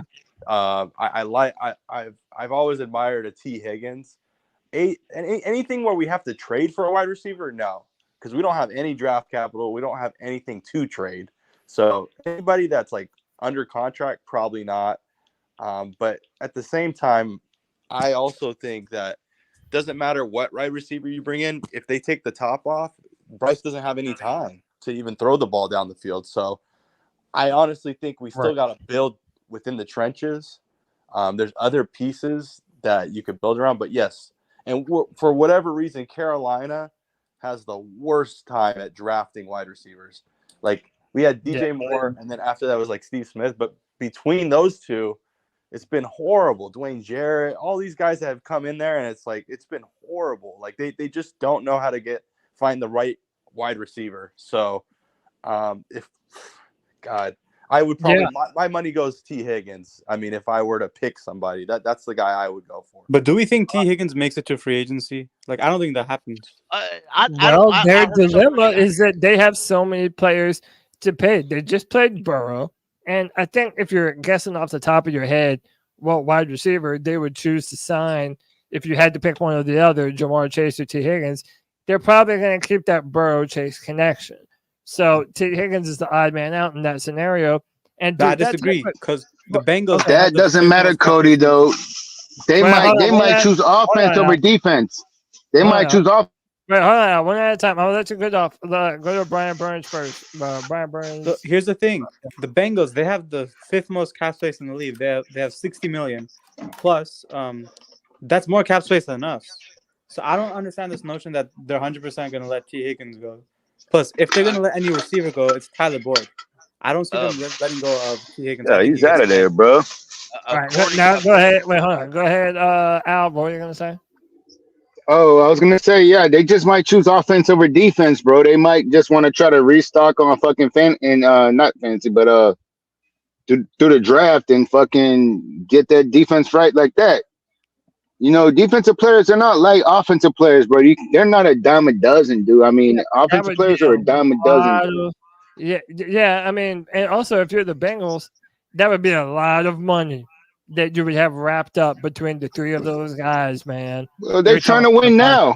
They're trying to win now, bro. They're not trying to win in 10 years. Not like the fucking Panthers. They're trying to win now, bro. They got Burrow right now. Why would they trade their star receiver away? I just said they wouldn't do that. I just said they will re-sign him. I just said that. My bad. But he wants to be back. So he literally said that his top destination he still feels is the Bengals. And why wouldn't he say that, man? He's spent his entire career to this point there. But if he doesn't, listen, if you look at what Mike Evans has been able to do for Baker Mayfield this year, and listen, we all know firsthand, Baker Mayfield was not the guy that he was promised as the number one draft pick.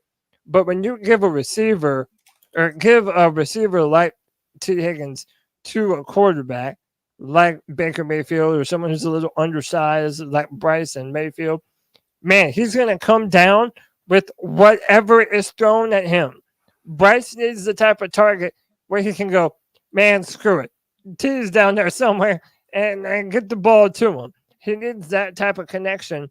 And I really do think that T. Higgins can be that. And it also doesn't stop us from adding another wide receiver in the draft at some point to be able to compliment him. But what I'm saying is, do we think he makes it to free agency? Like, we're going to tag Burns. Like, we have to look at that way. I do. No way. I really do think they're going to have a hard time paying all of them. So, yeah. I told you about the cap space. They have a lot of cap space.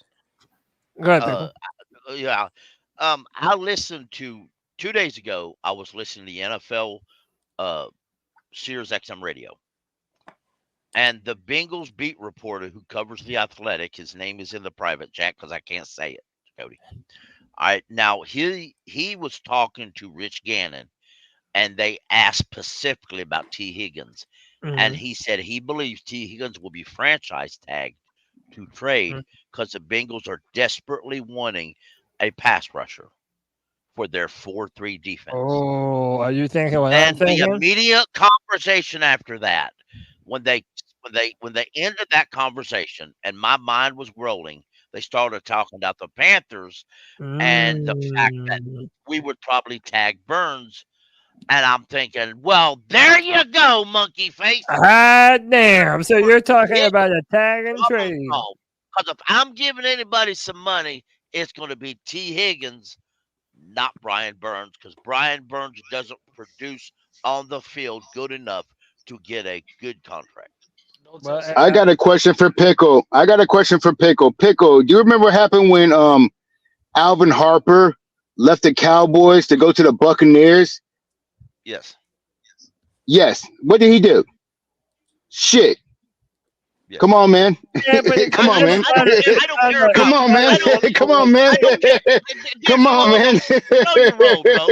Slow your roll. No, I'm not Let's be wrong, real. dude. I'm not wrong, dude. I'm not wrong, dude. Come on, man. I Stop, know bro. yes, you are. He's not that guy, bro. He's not that guy, bro. He's not that dude.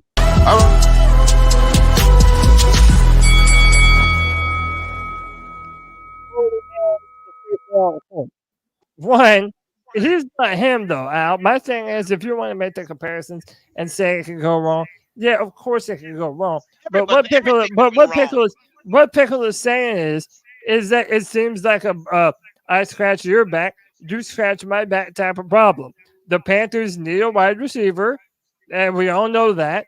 And it's looking like the Bengals are going to need a defensive end. We know that the Panthers are probably not going to keep. He's saying. Is he saying trade Brian Burns for T. Higgins straight up?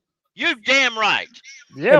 Okay. Yeah. All right then. Yeah. I agree with that. I agree with that. No, I do agree with that. I do agree with that. Yes, I agree with that. But I'm just saying, man. Value.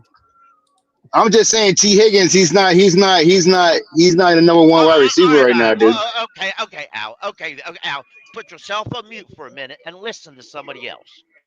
Now let me understand you, and I'm gonna say this as nice as I possibly can. But I'm gonna explain something real simple. Now, T. Higgins is better than Terrence Marshall Jr., Mike Strahan, the wide receiver that played for Carolina, DJ Chark, probably Adam Theoden, Marseille, and any other dumbass undrafted wide receiver we have on our freaking team. Mm-hmm. Well, now, look. There's your go, monkey face. That's how the world works. But here's my deal bro, with. We on draft track, bro. I'm not But saying look. T. Higgins is the next god of football. I'm saying he's better than what we got. But my The thing. simple fact is, Look, all right, Pickle, hold on. nobody's Look. This is the deal. And I'm listening to you, Pickle. I'm listening to you, Pickle. And I understand what you're saying. I understand 100% what you're saying, bro. Yeah, I'm not Wait, hold saying. on. So this is what I'm saying. I'm saying that if you look at T. Higgins, right, he's very comparable to some of those guys you mentioned. I mean, he's about the same height as Terrence Marshall Jr., but some guys know how to use their big body frame, and some guys seemingly never learned how to use it. Another thing that I wanted to bring up is imagine how good it might be for Jonathan Mingo to have a guy like T. Higgins next to him that knows how to use his strength, knows how to use his length advantages, knows how to do some of these things. He would be able to impart some of that knowledge to Higgins and whatever receivers we ended up drafting in the process. Higgins is my favorite because we're not having to give up draft capital to go up and get him. I did want to say this. I'm going to filter in some people, make sure I get everyone in the show. All right. You can get me out of here, bro. I'm gonna leave. I'm gonna leave right now because I gotta take my wife to Mexican food. But I'm gonna say right now, T. Higgins is trash, bro. He's not that dude, bro. He's trash, dude. All right, guys. Hey, thanks, Cody. Thanks, Pickle. All right, man. Out with all due respect, if we don't want to trade for T. Higgins, that's fine. But in my opinion, we're going to have to use Brian Burns to trade for a wide receiver because Brian Burns likely isn't going to is once out of here, and I'm all for getting him out of here. I'm not in favor. I'm in favor of using Brian Burns' value now because at the end of next year he ain't gonna have no value. I mean, this could have just been so simple. We should have just sent him to Chicago in that trade instead of DJ. Yeah, I mean, it's simple should be we should have traded him to the Rams before the draft even started or before the season ended last year. For and 2 firsts. Year before last, and got them 2 first, and we wouldn't have done all this crap. We should have kept Matt Rule on here instead of firing him, just so knowing the fact we'll get the first overall pick. So, hey, let me welcome some people onto the free for all. Nobody wants to go back that far. Well, hold on. Well, damn, everyone that joined in fucking jumped out. All right. Well, then. I mean, everybody wants to talk about we should have did this, and they only want to go that one little step that makes their viewpoint right. They don't want to go back as where they should go back. They don't want. Yeah, they don't want to go way back, Pickle. They don't want to go way back. They only want to go enough to make their viewpoint heard. If we're going to talk about what we should have did or shouldn't did, boys, let's open up the show. I could go all night. I really can't. Yeah, we all could. I can say everybody, we could go all night. Everybody has their moment in time that they that they would like to go back to. Hey, the homie G baby on the show. G, what it is, bro? Yo, how the fuck is nobody gonna talk when they be introed, man? G baby. Hold up, I have a question for y'all. G baby pissing me This off. is gonna dog. be very All right, controversial. Yeah, go ahead. So let's say we still had our number 1 pick, like the pick we given to Chicago. Let's say we still had that. Would we be drafting Caleb Williams and trading Bryce, or no? Well, if we had to be true, Depends on the coach.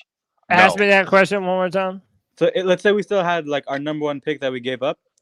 Would we be having discussions about Caleb Williams, and getting rid of Bryce? I think it depends on the coach. Well, to be honest, and the system. To be honest, we wouldn't have Bryce. In that scenario, we wouldn't have Bryce because the only reason why we got Bryce is because we traded the number 1 pick. Let's say it just took 9 and DJ Moore, just hypothetical. We had the number 1 pick. What do you think we do? No, we draft Marvin Harrison. That's what we do. We'd get a wide receiver. It depends on who the head coach of GM is, in my opinion. I'm getting Harrison. If you're getting rid of DJ Moore and you're getting rid of your number 1 receiver and you have no receivers and you have Bryce and you have the first pick, you're probably going Harrison. That's probably the pick. You go to the creative player scene issue and you create you another Cam Newton. That's what you do. I've done go that. back to that creative player and you create your own quarterback. What do y'all think about Caleb Williams? Hey, hold on, real quick. To Sean Hume in the chat, the room was full. We have 2 spaces now. So Caleb Williams, though, I want to bring this up a little bit. I'm here. I'm finally here. I saw on Twitter a while ago that Caleb Williams wants a guarantee from the Bears that they're going to trade the first overall pick. Well, that's from a fake account. That's a rumor. That was. Yeah. It wasn't real. That was a parody account. It's not real. Yeah, it wasn't real. That shit was funny, though. I got duped by it. I got duped by it too. Come on, big white Gordon. You know better than post that shit. But now, I'm to the point where whenever I hear anything about Caleb Williams, I fact check it first because almost everything that ever comes out about him ends up being an outright lie.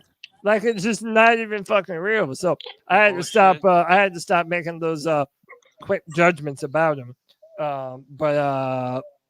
It really don't matter once the combine and the interviews happen. These teams are going to do so much investing. They've got private investigators on private investigators. They're going to know what these boys had for lunch when they was 5 years old. They're going to know whether they got that, whether they sneaked and kissed off Jenny Jones in the 5th grade.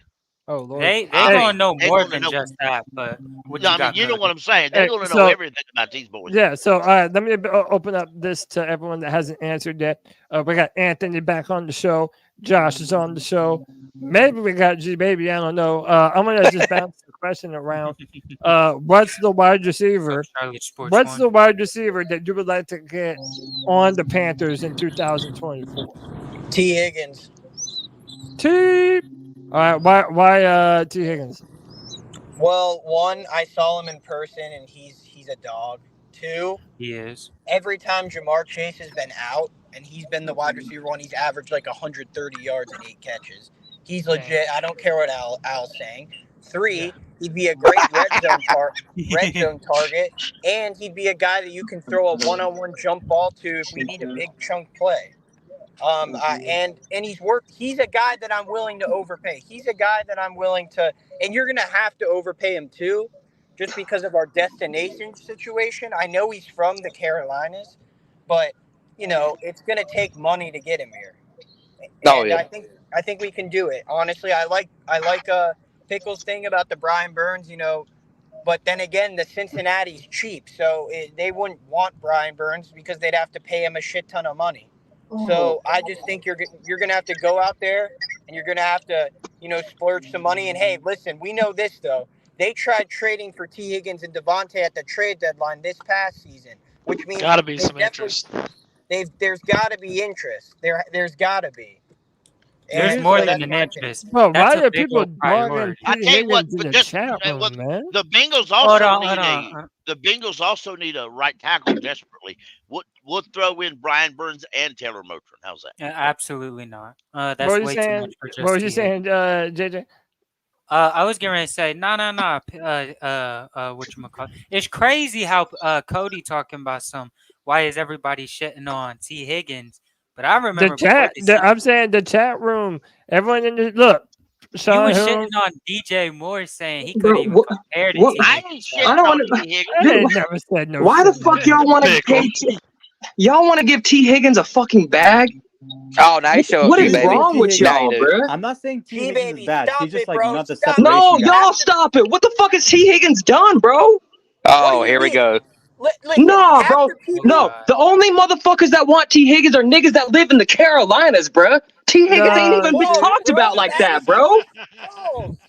God, dude, y'all want to give a bag to a wide receiver?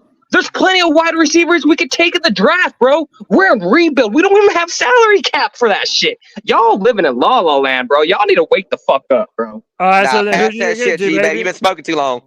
Well, but G-Baby, hold on. The question is, what wide receiver would you want to bring on the team?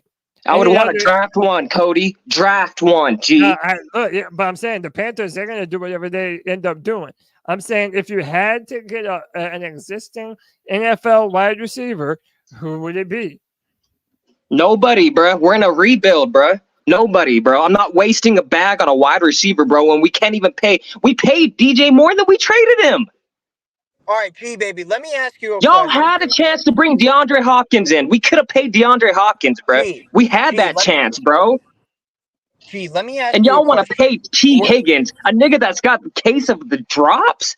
I see T. Higgins dropping balls every game. T. Higgins never drops. Every wide receiver we got. Yeah, just ignoring the question. And then I'm going to bring someone in. Did you want Lamar? Okay. Is G-Baby still up here? Hold on. I'm in here. Why is you complaining about getting T. Higgins when that's a legitimate weapon for your boy Bryce Young? Bro, T. Higgins is not a weapon, bro. I don't know what y'all are looking at. T. Higgins, what is he, G-Baby? Smoking rocks, bro. So T. Higgins is a wide receiver one? Yep. But DJ Moore is not. DJ, y'all sound fucking crazy, bro. Who said? Hold on. Who said DJ? Subject, bro. G-Baby, who said DJ wasn't a one? Cody Lack and company. Cody Lack drove that train, bro. Cody Lack is the reason why DJ Moore and Christian McCaffrey ain't in Carolina, bro. I said that you can find number one wide receivers later in the draft. I never said that he's not a number one. Bro, you called DJ Moore a wide receiver too. A motherfucker, he can't run routes. He don't have that dog in him, bro. Now y'all are lying on my motherfucking name. Bro, I will pull the motherfucking tape, Cody. I will pull the tape, bro. The rice is in the pudding, bro. It's all over, bro. Gee, let me hold it. Hold the tape. There's a time we all got to go on and we'll get over this. What he said, she said 2 damn years ago. Get over the damn shit. There's a whole bunch of fucking people on this panel that at one point or another is down somebody, and then later on they turn around and was wrong. God Cody. damn, Pickle. Cody. That's so old ass. Hey, no, Cody. I'm gonna let you Get the go. I hell just up, want to every tell. one of Are you. you Wait, hold done on. there, Whoa, Pickle? yo. Let me just tell. I got C-Dog in the back room. Get some earbuds, bro, because your volume is coming through and it's giving us an echo effect. Fix your microphone and then tell me when you want me to bring you in. I'll bring you in, bro. All right, go ahead, JJ. Nah, I wasn't saying shit. Nah, When he you was just talking, telling Pickle to Cody, calm down. Yeah, Cody, can you hear me? Yeah, go ahead. Okay. Bro, okay. G, baby, let me ask you this question real quick. And listen, to the point, listen, a lot of y'all were wrong, okay? The reason I wanted to keep DJ Moore is because we can't fucking draft worth of shit, bro. Boom. And why would you That's and obvious. why would you trade a proven wide receiver on a great contract when you're going for a quarterback? But hold on, let me ask G Baby this. Okay, G Baby, I'll agree with you. I'll respect your opinion on the T. Higgins thing if you were one of the people that wanted to go after Lamar Jackson, because it seems like a lot of people in this organization hate it when we bring up going after big players who deserve big contracts, who prove to be elite talents. That's the issue I got. Every time we have a chance to go get someone who's elite, this fan base is like, nah, fuck that shit. We're not doing this. We're not doing that. We don't want to waste draft capital. Like, no, I'm sick of that. You can't right your wrongs, bro. It falls into the same category of this bullshit. I'm sorry, bro. I had to get that off my chest. We need I'll take a T. Higgins. Anthony going in. We're just we're allergic. Hey, Pickle, hold on. Hey, Pickle, them mini cookies slap harder than hell, bro. Them bitches hit. I've had them before. I know it. We're allergic. All right. Hold on. I want to. Jim DeHoya said, "What the fuck's this damn mini?" Nah, you need some milk. You need some milk, Pickle. That boy needs some milk. All right. I think we should get T. Higgins, and I'm gonna say why. I think it's the same reason why I was vouching for why we shouldn't have traded DJ Moore so much. Because this is a quarterback-driven league. Well, you know what a franchise quarterback needs? Multiple options. Well, even if you pay T. Higgins, even if you overpay him, you give him 25 instead of the 20 you was giving to DJ Moore. Well, even if you absolutely not, bro. Baby, shut up. God damn. Oh Anyway, you light skinned as hell over there, bro. We love you, but shit. Oh my God, y'all about to make me hit Yo, y'all are fucking dumb. But no. Back to us. If you have a proven guy in T. Higgins, if you just able to draft one or two other offensive options on rookie deals, you're not worrying about paying a bunch of offensive weapons. You really just paying T. Higgins, and you was able to draft well around him and him and Bryce. So I think it would just make the process a lot easier. And, T. Higgins' presence would help any other rookie or offensive piece we try and put around on this team. So hell yeah, it wouldn't. Anything that you were to throw to him, he's gonna come down with the thing, man. He's a guy that requires. When G Baby said that he's dropping passes every game, like, but what the hell are you looking at? He's one of the most short-handed wide receivers in the game. Everybody has drops. That was every one once in a Monday night while. football. That was he's overreacting, man. Exactly. Okay, let me say this to G Baby. G Baby, you realize we can go get multiple receiving weapons. Like, you're acting like, oh, it's T. Higgins and then nothing. Like, we can draft a Donnie Mitchell too. We can do other things, bro. We need to. You know what we need to do, Anthony? We need to save money, bro. We need to save fucking money, bro. We ain't got no money, G. Yeah, but we can't draft either. I mean, receivers. You know how else we're allergic to you it. know how else you can save money? You spend the money you do spend wisely on correct people, and you draft well. The money will come after that. We have a quarterback on a rookie fucking deal, bro. This is what you're supposed to do. You're supposed to pay guys like Christian Kirk. You're supposed to do that kind of shit, bro. Bro, if I'm giving a bag to a wide receiver, Ant, I want to give it to an alien, bro. T. Higgins ain't no fucking alien, bro. He's 6'5". Nah, bro. Free for He all. can catch the ball over any corner in the league. What are you talking about? Yeah, he's 6'5", man. Literally an alien. Hey, so look, I want to ask one. Do I got a C-Dog in here? C-Dog, you in here, bro? T. Higgins ain't even top 20 in the NFL, bro. Y'all got me fucked up. Man. Y'all got disrespectful. Yo, see, dog, you got some wild background noise, bro. I'm trying, brother. Yeah, I hear myself. Hey, Sid Dog, fix your audio, bro, and then I'm gonna try and get you in, bro. The background noise is too much. Hey, let me try Raleigh again. Raleigh, what's up, dude?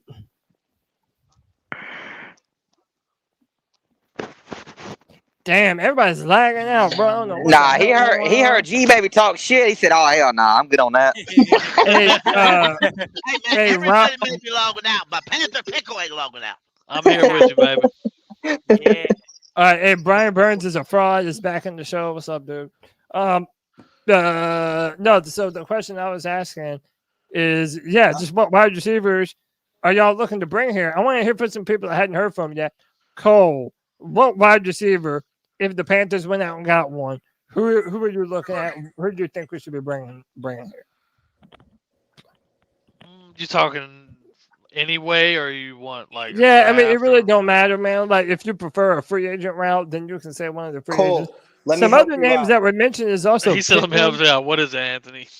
If we get Dave Canales and Mike Greenberg, we bring Mike Evans over here. I mean, I don't see that happening. You're not afraid that Mike sign that Evans in blood, is too Anthony? old Because I now? will if you get Mike Evans. Mike Evans is a different story. You don't think Mike Mike Evans Evans is 90 years old out here? Mike Evans has been dicking us down for years now. Yes, he has. You I'd ain't do lying, it just Anthony. to get him out of the division and on I our don't team. see It him would be leaving worth it Tampa. for that sole reason. Like Mike wants to Evans, like win. he loves Tampa. He's not leaving Tampa. No way. And you I could got a very question. well be correct. I got a And if they question. win, shit. I got a serious question because I know some of y'all know. Cody, I was going to say T. Higgins before that. All right, yeah, go ahead. And I'm gonna No, speak it about the wasn't. That was Bengals it. because I don't watch a lot of Bengals, but a lot of y'all do. If I'm the Bengals and I'm seeing 30-year-old Tyler Boyd and 25-year-old T. Higgins, both of them enter free agency, why would I give the 30-year-old a bag?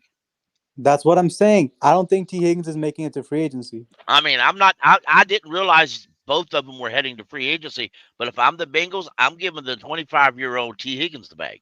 Yeah. They So like, can't can I pay say like? I mean, he's Both already proven he can be at least a number 2, right? We want him to be a number 1. He's At proven he least can be a number 1. He's got exactly. So why not give him the bag? He takes it, and you dump the 30-year-old who's gonna slow down in a few years any damn way. Pickle Yeah, because I they wanna- can't. The Can I owner's just say- cheap.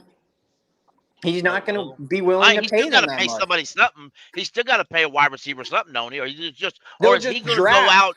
They'll Or he just going to go draft. out and he's going to let them both hit the market, No. right? Don't just draft offensive pieces, bro. We gotta What up, we gotta Stats? pay No, I'm rookie talking about guys. the Bengals, JJ. Oh, I'm talking about that. all right, my fault. They're just But can I going to just say, draft, like- bro. I They're just good put at my headphones drafting. on. No, you straight. So can I just Okay, I say have like? a question. I think Michael Pittman, Mike Evans, and T. Higgins all get tagged. I think we're looking at names like Tyler Boyd, like I mentioned, Darnell Mooney, Gabe Davis. I think those are the names we're gonna look at. It's all right. Let's bring Kirko back. I know those Kirko. aren't like sexy names, but I think those are realistic names. Bring Curtis Samuel back. I've heard beat reporters talk about realistic names, and they're sounding exactly like the names you said, man. I've heard a lot of beat reports talk Yeah, about Darnell Mooney and Tyler realistic Boyd. names. Quite disappointing. Yeah, realistic names. They're not sexy names. No, and when you're in a rebuild, that's what you do. You don't always go after the top guys or a top guy. Well, how many years we've been I in tell the y'all, league? I tell y'all because what. we have other needs besides wide receiver. Christian Kirk was not the sexy name that offseason, No, but they made it work. So Yeah. we'll make it work. yeah, regardless. I mean, that's all you need is somebody to make it work.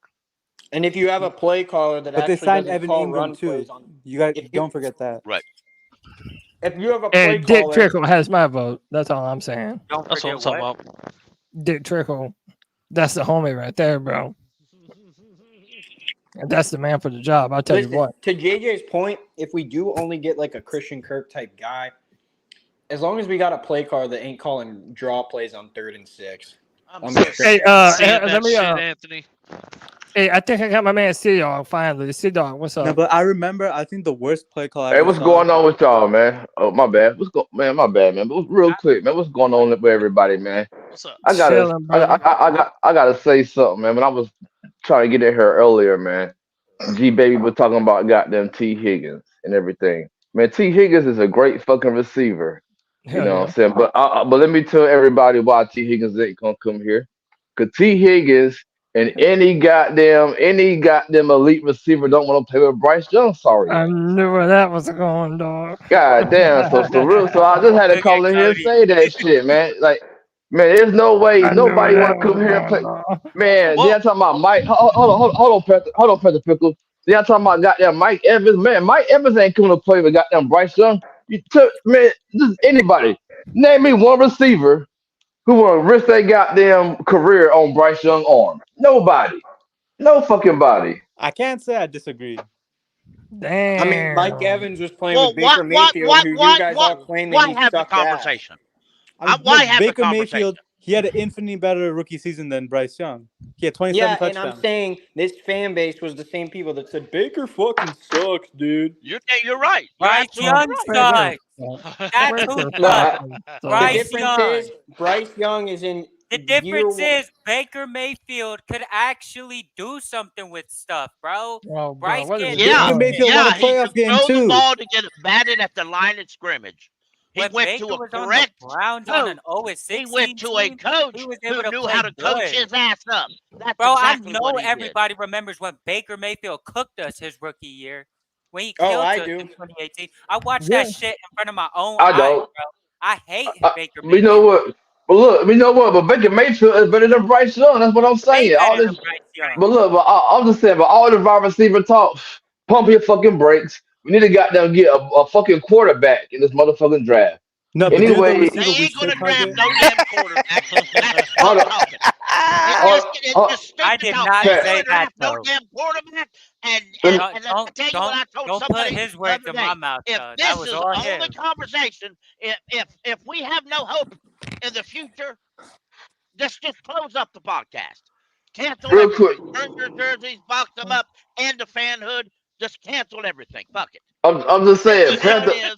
But look, Tape it down. hold on. Moving this team to freaking California. Move to Nah, hold Germany. on, Take Panther. the Hold on. Panthers and go Hey, to the fucking US.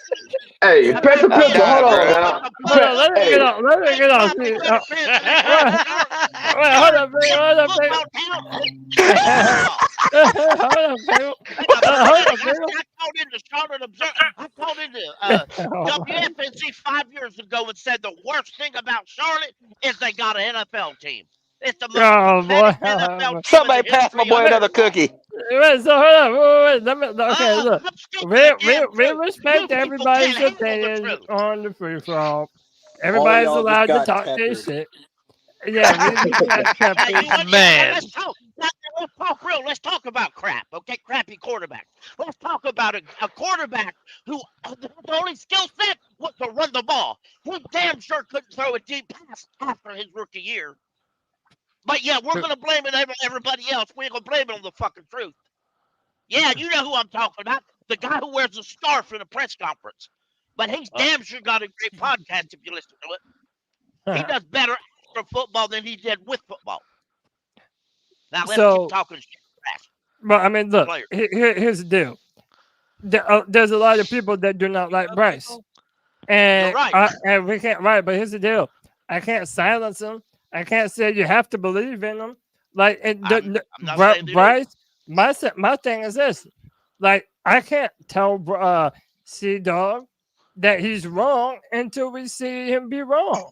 You Hey, know what I C-Dog mean? better Like, keep that same energy when Bryce actually has an offensive line and some fucking weapons to throw to, Right. bro. I'm gonna say, You man, gonna be stop all all that, through man, stop the all football that season, nigga. bullshit, You man. gonna be real Man, stop that shit, man. Man, Andy Dalton came off the bench, man.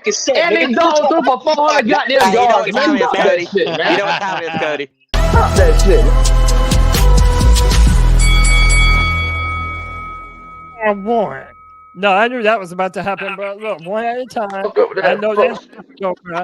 Yo, But I'm we just ain't saying. Hold on, man. Hold on. Let me say something real quick, man. These niggas, all these goddamn Bryce sexuals, goddamn, all this motherfucking goddamn fucking peanut. Now what the fuck he got? He got fucking peanuts below his goddamn belt. You know what I'm saying? Andy Dalton, Andy Dalton, almost fucking 40 years old, came off the fucking bench and threw goddamn almost 400 yards. No, let him finish. Hold on, let me finish, man. 400 yards. Bryce Young ain't have close to a 400-yard game all goddamn season. Andy Dalton didn't have 400 yards. Bryce Young did not look good until Come on, man. What are we talking about, man? What are we talking about? Listen, I get it. Y'all don't believe in Cody, the kid. can I That's say fine, but something? we ain't drafting no quarterback. So get that bullshit out of your system, bro. Like, So tell me this. Tell me this. Hold on, Cody. You can't say that. Man, what coach gonna come in here and goddamn fuck with Bryce Young? And then a real goddamn coach, a real fucking coach gonna want his own fucking quarterback. God damn it. He ain't gonna want to goddamn risk his goddamn career on goddamn Bryce Young. I'm a What if we goddamn had Nick Saban? Nick Saban. Stop that shit, man. I mean, Wait. I'm trying to get brand new people in here so that way everybody gets a chance. No, man, I'm sick of these fucking weak ass fans, bro. These fucking fake ass fucking fans that call themselves Carolina Panthers fans, but they can't even support their fucking QB. Fuck ass nigga. Well, our quarterback sucks. He fucking sucks. That's why he's fucking Why are we trash. supporting bad players? I agree with him. Tell me this. Anybody, Cody, anybody in the fucking chat, man. Who the fuck want to sit here another year and watch Bryce Young play 18 fucking games? Stop it. So real quick. Hold on. Let me finish. Real quick, my man. G, baby, anybody, all you fucking Bryce fans. How many fucking games Bryce Young gonna win next year? I need you up here more often, bro. You the best. God damn it. How many goddamn games is Bryce Young gonna win us next year? Is Bryce Young gonna have us the fucking playoffs next year? like a fucking genius could tell the future. You live in Charlotte, correct? Am I correct? Jake's Hey, can I laugh say is something, hilarious. though? You live in Charlotte. Why are you This on might this make people podcast mad. screaming at everybody about how Bryce sucks? You ain't got enough balls to Because go he up there don't and like bang Bryce. on and drag David Tepper out of his office and tell his ass that?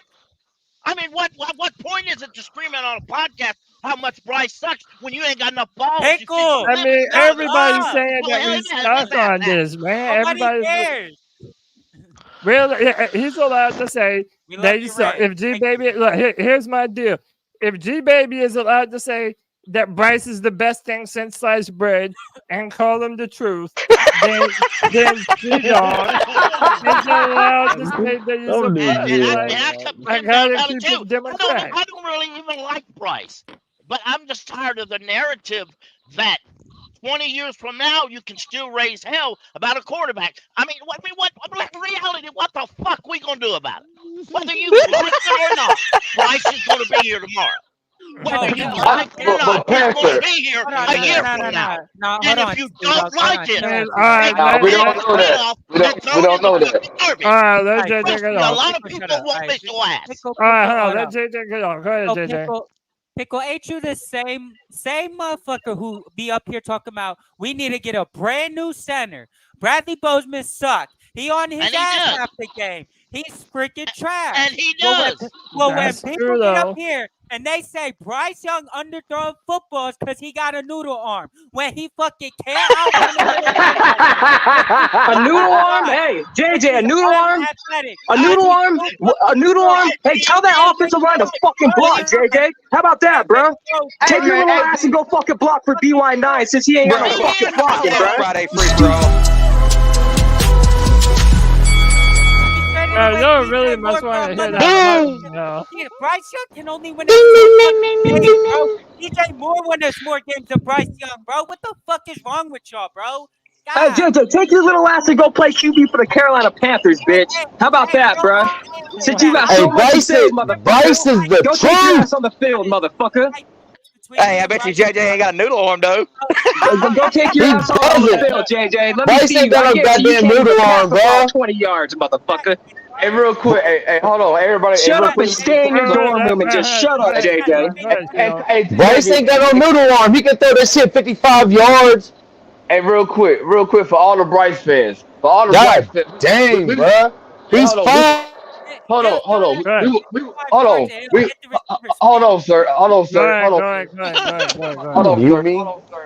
on, sir. See this 1983 real quick. We won 2 games this year. I told you, motherfuckers, we were gonna win 2 games. I predicted this shit. Go back, got that watch. Whoever got that shit, I said it on everybody's shit. I said we were gonna win 2 games with this sorry motherfucker. I don't want to sit That's here. cool. I don't want to sit here again, man. We had never ever been this sorry before. Jeremy Chinn came out and said he don't even want to play for us no more. He want to go play somewhere else. And that has everything to do with Bryce Young. That don't have shit to do with Bryce Young, motherfucker. Sir, let me finish. You was a jackass, Yeah, bro. Baby, G-Baby, go. Hey, G-Baby, go take some medicine. Go take your Ritalin. Go take your Ritalin, sir. Chill out. Now, real quick. Man, well, hold on, bro. Y'all let him finish, for Christ's sakes. Hold on. Jesus, man. Good, see. Everybody take a breah. Yeah. Shit, I might man. eat inhaler. What I'm saying is we won 2 games this year, man. What are we gonna see from him? Tell me what Bryce gonna give me next year. He gave me 2 wins this year. Tell me what he gonna do. Tell me how he gonna be better. Cause first of all, he didn't even complete 1 deep pass all season. Did you think that maybe if you add some wide receivers around him, that you might be able to make this a little bit better? Yeah, Cody, 4 wins. Cody, anybody, look. I went to the game, the very first game of the season. I knew he wasn't it. I'm telling y'all, Mingo was wide open. Only thing Bryce Young got to do was put the ball in his hand. He walked in. He can walk in, dance, do whatever. He can goddamn moonwalk in the fucking end zone if he fucking want to. Bryce Young goddamn overthrew the goddamn ball. That same game, Terrence Marshall Jr. had separation. Terrence Marshall Jr. got in front of somebody. Got there, the ball went out of bounds. He complete deep balls accurate downfield now. Now that's why I don't want this motherfucker. It ain't because goddamn he's short. Kyler Murray's short, but Kyler Murray can throw the fucking ball. Like I told y'all, Kyler Murray played baseball. Matthew Stafford played baseball. Them baseball players got live fucking arms.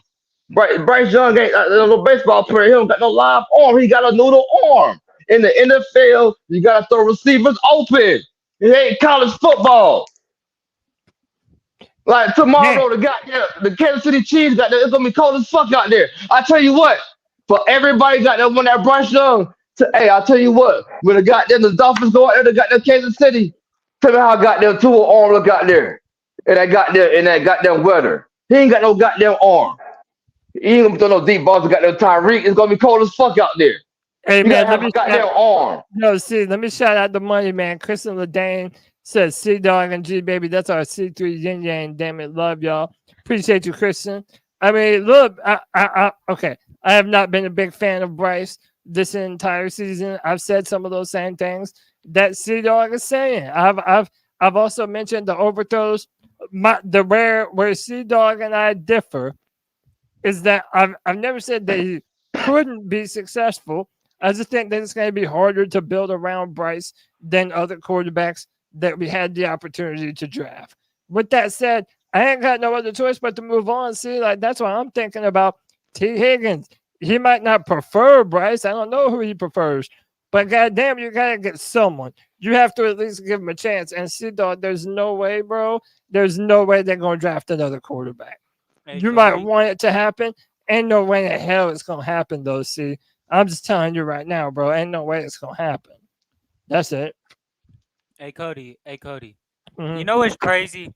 So I actually think it's funny how Bryce Young's best game came against the Packers, and I mean, like I believe in just ironic coincidences, but look the same. Yeah, Sam Darnold's rookie year was god awful on a garbage team, but his best game came against the Packers, where he threw for like 400 yards and 3 touchdowns, and he got into a huge shootout with Aaron Rodgers. And so basically, what I'm saying is, even garbage can show flashes every now and then. You know. Thank you. Tell him again, sir. Every now and then you might get flashes, but we don't need that at a goddamn quarterback. I need a motherfucker who can come out here and do this shit. Real quick, man. Anybody remember? Hold on, real quick. Yeah, anybody remember the Super Bowl with the 49ers and the goddamn who the fuck they lose to that year? When Jimmy Garoppolo couldn't get the ball to that motherfucker. The Chiefs, the Kansas City Chiefs. The Chiefs. No, damn right. Man, if that motherfucker had an arm, that was game time. That was game time. Yeah, he talking about when Jimmy G overthrew Emmanuel Sanders on that In the last Super throw. Bowl. Yeah, touchdown. Jimmy G been dead for 4 years. People Who? just too stupid to realize it. Wait, who's been No, dead? I'm just giving an example. Jimmy G's body has been dead for 4 fucking years. Yeah. People are just too I'm stupid. just- to realize It's like we're I'm just giving an example, though. I'm just giving an example. PP. Cody, you thought he was really dead. Truth, though. I mean, it's a truth. Yeah, though. I I thought it was understand really that. dead. I'm just and I'm sorry. I didn't mean to Walking offend Dead you out here. today. All right, but my issue is, and JJ's right. I don't like Bozeman the way he plays. I like him as a person. I love his videos he puts out about his family. I love him. In reality, no. In reality, as a football player, Can I say something? Let him finish. Let him finish. Let Pickle finish. Get your statement off. Pickle. Let Pickle finish. Go ahead, Pick. He was now, mad as fuck. I, as a person, he's good, and in the right system, he's good. Don't misunderstand that. You put him in a power run offense, he'll be an elite center in a power run offense. There you go. That's the point that people Yeah. fail to understand. Yeah, there you go. It's not just Sea-Dog. Don't misunderstand that. There are podcasts I no longer go to. And I may pop into it, and if I hear it for a few minutes, I leave. Because all people can do is concentrate on one issue. Now, JJ, you follow me, and we do a lot of spaces together. Do you hear me talk about other things other than the center position and the quarterback position? Because there are other things on this team that we should talk about. There's other positions we need to chat about. And a lot of people, they get so stuck on one issue that they don't like.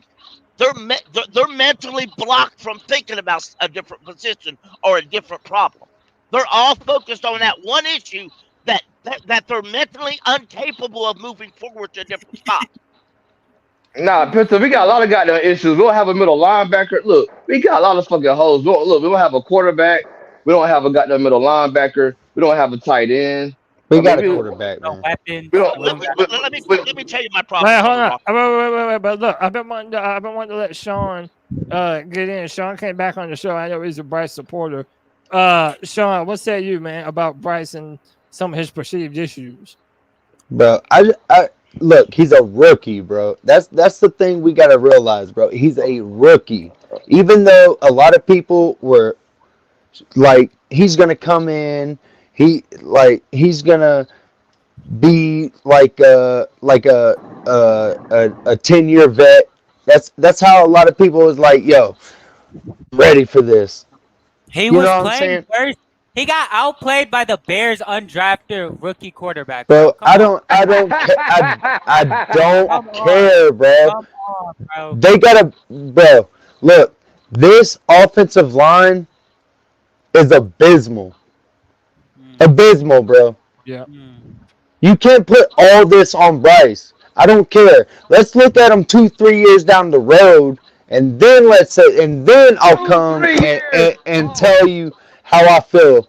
You know what I'm saying? I feel like he's gonna overcome all this, bro. All this shit that he's been through this whole season, bro. There's not a lot of quarterbacks that are gonna come out of that, bro. Not a lot of quarterbacks. There's not a lot of rookies. Listen, there's not a lot of rookies that are gonna come out of that. Not a lot of rookies. Not a lot of people that are gonna come out of what he just came through. What he just went through. So let's talk. Hold on. Let's just talk about this freaking 2 years from now, and let's see where we're at. I'm giving it all to Bryce, bro. All of it. Why are we giving him 3 years, though, sir? Answer me that, though. Answer me that. 2 years, bro. You gotta give a rookie. You gotta give a rookie quarterback freaking 2 years at least. 2-3 years. Whoa. Stop right there. Would you give Matt Stop right Corral? there. Look at Jordan Love. Look at Jordan Love right now, and he's balling. Would you give Man, look at CJ Stroud right now. CJ Stroud in the playoffs. I don't give a damn about CJ Stroud. Look at the position he's in. Look at the coaches that he's got. Look at the people he's got around him. Look at the people he's got around him, bro. Nobody. He has nobody around him, sir. Bullshit, bro. That's bullshit, bro. That's bullshit. Man, that's bullshit, man. They have That's career bullshit, years. bro. They had career years with a rookie quarterback. That means C.J. Stroud brought their level of game up, sir. We don't You got take enough. Sir, you ain't gonna call me sir. Look at the coaches, bro. I'm saying Look at the coaches. Stroud on somebody else. She ain't shit. Wait, who ain't shit? Look at the. I'm talking about the coaches, bro. Look at the coaches. The coaches. My man, who throwing the football? The coaches or C.J. Stroud? Hold on. Hey, what's your name? Who calling the plays? Who throwing the football? Bryce Young. Who's or calling the plays? Who throwing the football? Hold on. JJ, let me let JJ get on. Go ahead, JJ, and then I'm gonna let Pickle. No. I don't know bro's name. He's the guy with no picture. Oh, his name is Sean. Oh, Sean, what's up, Sean? No, I was just asking you because you said we got to give a rookie quarterback 2 to 3 years, and when you said that, I was like, okay, bet. Would you have given Matt Corral 2 to 3 years? It's all about the coaches, man. JJ, you know you Alright. can't Like, do look that. at the situation. Bryce Young was Y'all would Yeah, not have Jesus given Matt Christ. Corral any of this benefit of the doubt, and that's really Yeah. Hey, you know We all did. Cody did. Everybody did. Third round pick. You should never been a third round pick. Everybody on this panel knew he should have never been a third round pick. No, he had issues, bro. No, he should have never been a third round pick. They never gave him a chance. We didn't give him a chance. If they would have given him a chance, it could have been every bit as good as what we saw And last apparently, year. so far, he wasn't mentally tough enough to hang out in the NFL. So he should have never been. Yeah, for real. He's coming He back had the with mental. Belichick, Pickle. He had the mental capacity I did. I'm I'll fucked tell up. you what, I don't see how we cut him, how we traded him or anything, because Bryce Young is trash. I don't see what they saw, but then we got to get rid of him. Wait. Let me. We'll see. Hold on, We'll see, man. We'll see. Hold on, JJ. Let me. I'm sorry. End of the show. My man Kyle. Kyle. One, fresh off the job. What's up, bro? Shit. Yeah, he just got off work. Man, so I'm loving this conversation, and there's a lot of really good takes on it. And I mean, what Sean was saying is not 100% wrong. Like, it is all about the coaches. Like, because Josh Rosen looked like a motherfucker that was gonna take the lead by storm and sucked ass, and he only got one year. So it's very crazy to say that you have to give a rookie quarterback a certain amount of time, because if the coaching staff and the GM and the team and all that shit just don't gel together with that rookie quarterback, the motherfucker is gone. There you go. That's all I meant.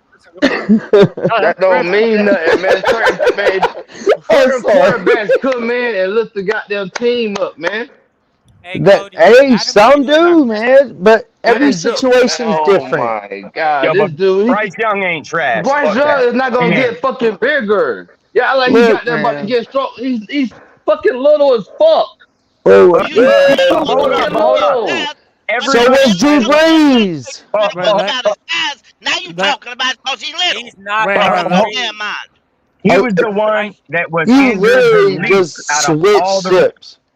But He was injured let the least. Kyle go. Let Kyle go. Go ahead, Kyle. I'm just saying, Bryce Young is everybody was talking about how big he was and if he was going to be durable. Let me tell you, Anthony Richardson, athletic superstar, fucked up out the season.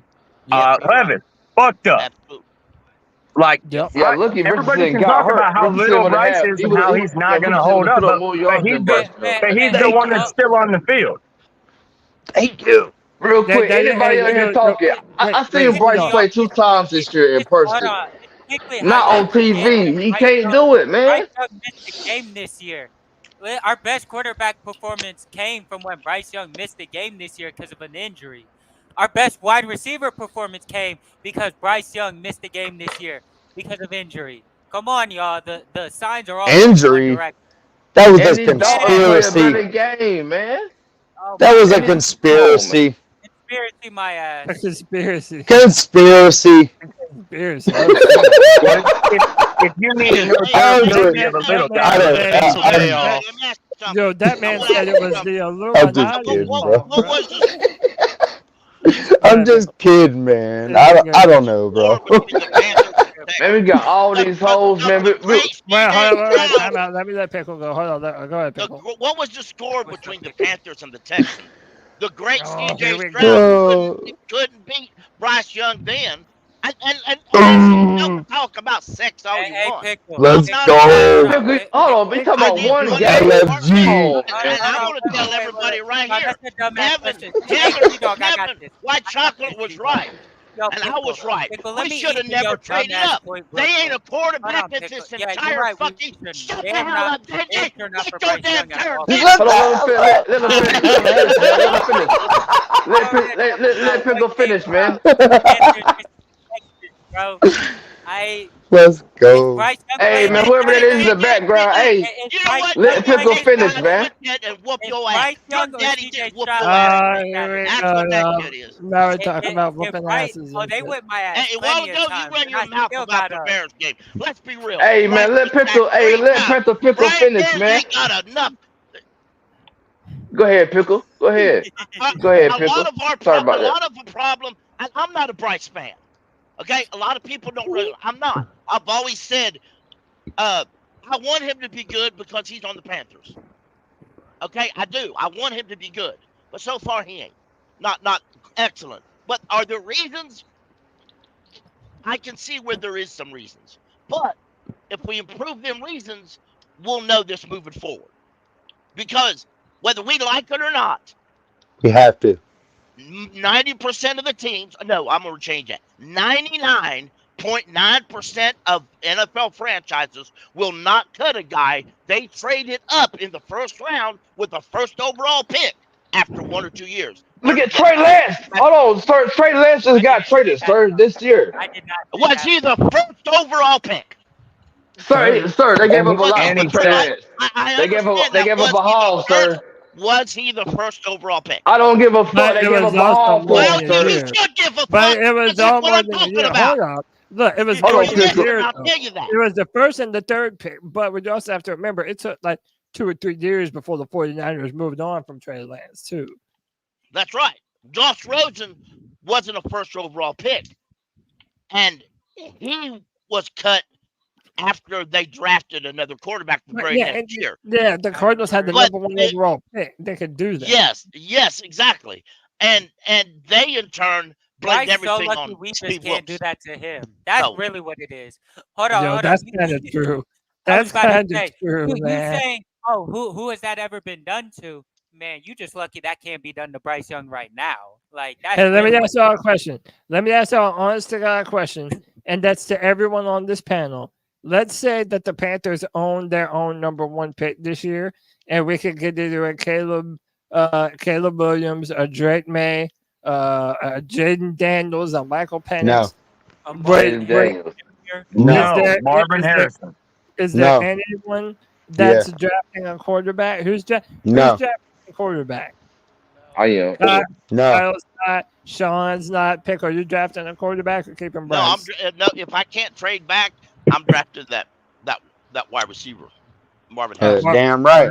Because Damn right. because this is already proven you can draft a quarterback. That to me, it doesn't matter who the bitch is. You can draft a quarterback, put him behind a suck ass offensive line and a suck ass team, and he's gonna suck. Damn right, Pickle. He's gonna be a bitch. He's gonna be That's how I feel. let me tell you what. That's how I feel, Pickle. Toughness now. You can see that when you hear him talk. You watch, he doesn't have mental toughness now. You put Caleb Williams behind this team, he gonna be worse than Bryce Young. He gonna be like Matt Corral. Cook. Caleb Williams was crying. That's what I'm talking about. Let me ask You damn right, Pickle. Wait, let me go Cole. Sorry. Let me go Cole and then JJ. Cole and then JJ. Cole, are you drafting a quarterback if we have the number 1 pick? Absolutely the fuck not. That is Ooh, he retarded. said no. Oh, 1, 2, 3. That's 4. Like, Four are you no's. kidding me? We just drafted a quarterback. You go get Harrison. That is ridiculous. Okay. All right. Yeah. JJ, what you doing if you got the number 1 overall pick? First of all, I just want to get this out the way real quick. Kyle, nice hat. It looks beautiful. All right. What I would do with the first overall pick, is I would draft Caleb Williams. I would draft Caleb Williams. Seen that? Maybe Drake May or Marvin, but I'm moving on from Bryce. No cap. Like he's 5'10", y'all. I'm good. I'm going to clip this and post it on some Ohio. He's not Kyler Murray. All right. So just like the Chargers moved on from Drew Brees, right? Man, Drew Brees had his whole arm took off his goddamn body. It would be more like when the Cardinals moved off of Josh Rosen. He was too small. The Chargers. Drew Brees was too small. Drew Brees is 6 feet tall. Drew Brees. He's bigger than Bryce Young. I'm talking about back then. Back then. Drew Brees wasn't cut early. He was just he was traded. He was traded, but the Chargers did not believe in him. My nigga, because he got his fucking arm ripped off his fucking body.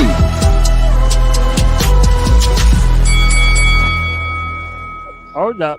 I want to take some time and introduce another guest into the building. It's the homie D'Angelo, the legend. D'Angelo, what's up, dog? D'Angelo, we got you? Hey, you're muted, big dog. You're muted. All right, we'll come back to D'Angelo. Go ahead, y'all. Yeah, Drew Brees got his whole arm ripped off his body trying to goddamn jump on the fumble. That's why they got nobody believed in him though. Yeah, my man, it's because he got his arm fucked up. And James Andrews, who did the goddamn surgery, he said Drew Brees had a 25% chance of playing football again, sir. Go do the research. Go do the research, sir. I bet money on it. Yeah, I remember. The New Orleans Saints believe. Hey, I didn't know that. I didn't know that. The New Orleans Saints I didn't know that. And by the way, the Miami Dolphins were wanting him too when Nick Saban was there. Cody. Nick Saban didn't want him. Nick Saban didn't want him. No. See, he didn't pass a physical, and that's why they didn't want him. But the Saints apparently he passed it for the Saints. I stand corrected, man. Hey, Nick Saban called the doctor well, I'm not going to repeat what he's called the doctor. It was very unnice. A horse's ass? Yes, exactly. He said. All right, cool. Yep. I mean, yeah, man. Look, Drew Brees wasn't even a first-round pick. He was a first pick of the second round. Yeah. He was not a first pick. Yeah. Oh, he did. See, Drew Brees had an arm, remember, when he put his arm up, he didn't really have that goddamn strength. You know, he was just real accurate after that. But before his arm, I'm talking about my man. Like I said, I remember, man. Drew Brees, like everybody get mad for Kendall not got the jump on the goddamn fumble. Man, Drew Brees jumped on the goddamn fumble, and that nigga shit got fucked up, nigga. Tore his shit up, didn't he? Talking about like off his goddamn body. That's probably why Cam didn't jump on that fumble, huh? Like for real, he's like, man, fuck that, bro. Man, Drew Brees shit was fucked up, boy. And Drew Brees smaller than Cam. Drew Brees ain't no big motherfucker. Drew Brees ain't nothing but 6 feet tall. Yeah, I know. And look, it was funny as hell. I just seen a comment. He said Drew Brees is 6'4". I was like, what the fuck? He's not. Yeah, Drew Brees is not 6'4", dog. Hell no, yeah, he's 6 foot. He's like 5'11" and 3/4. Like he's 6. Yeah, he's 6 foot, bro. I know that. But man, Drew Brees is shorter than him. Bro, hey, I'm not gonna lie, but hold on, JJ. I've never been the one to say Bryce is too short, Bryce is too small. That his size has never really been the issue for me. No, it's more of an arm talent than a size thing.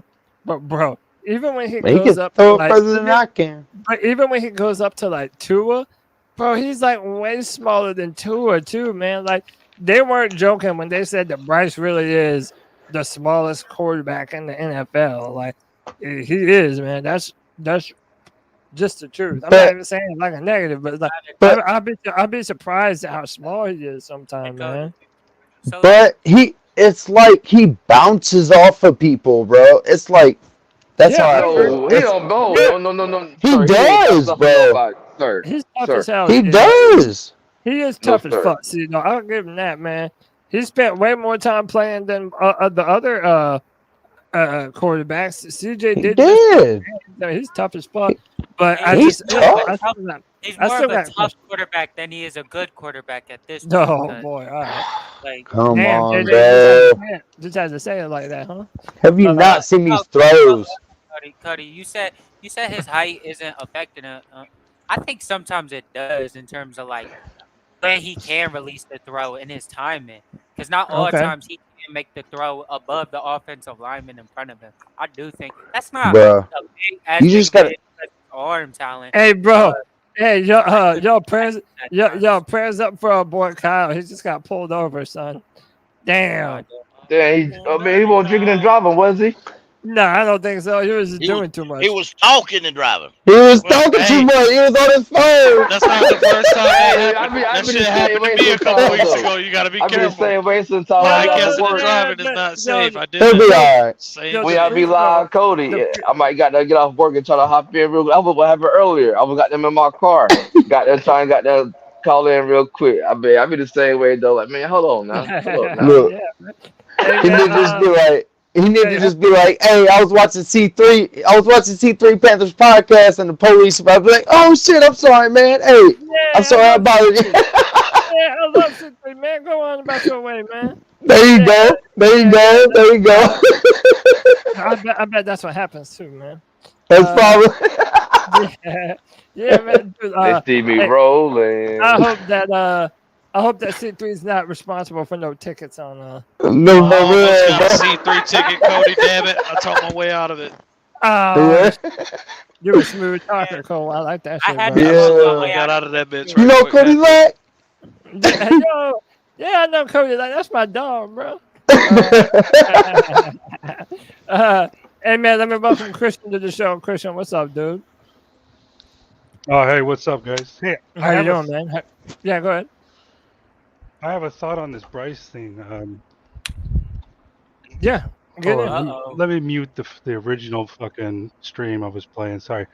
So, dude, I never wanted Bryce. I was talking shit on Twitter on Bryce for before the college season even ended for him. But let me give you a thought on him real quick. So, go ahead, Christian. He has potential to be an insanely good game manager. I'll give him that. So the benefits of him could be that when his contract comes up, he might be progressed enough to where he can be a great game manager and he won't cost $50 million a year. So that's the one plus I can give on him. Yeah. Okay. I mean, I don't know. I see that. Like, I see Sean. He don't really like the game manager type of. Nah, he's a game changer, bro. All right. I mean, okay. So what have you seen from Bryce? You see the way he jukes people out, bro? Dude, I see. My man, he can't. Hold on, sir. Sir, come on, stop it, man. Please, just call me Sean. I'm sorry. I seen him in person. I seen this guy in person. He's a rookie. Man, stop it. He's not it. He's not it. I can tackle his. Okay. All right. Man, hey, real quick, hey, Cody, everybody. Did we sit here and wait for Jimmy Clausen to get better? No, I don't know. Jimmy Clausen. We talking about. We had the number one. We had the number one pick the year after, though, man. We had the number one pick. No, we ain't got the number one pick this year. Yeah. But real quick, we can look. Let's move on from Bryce, man. It's sorry he's gonna be here next year. He's gonna be here next year. I want to say one thing. All right. I want to say one thing though. I don't think that game manager is a negative term. I think there's some. I think there's some good quarterbacks that do have that game manager type of tag to them, and it's not necessarily a bad thing. Kirk Cousins has been a damn good quarterback, and I would call him a game manager quarterback. No, I can't say no. And a starting quarterback, right? I can't call. So I guess, I got to disagree. Kirk Cousins ain't a goddamn game manager. What He's not no elite quarterback, but he ain't no fucking game manager.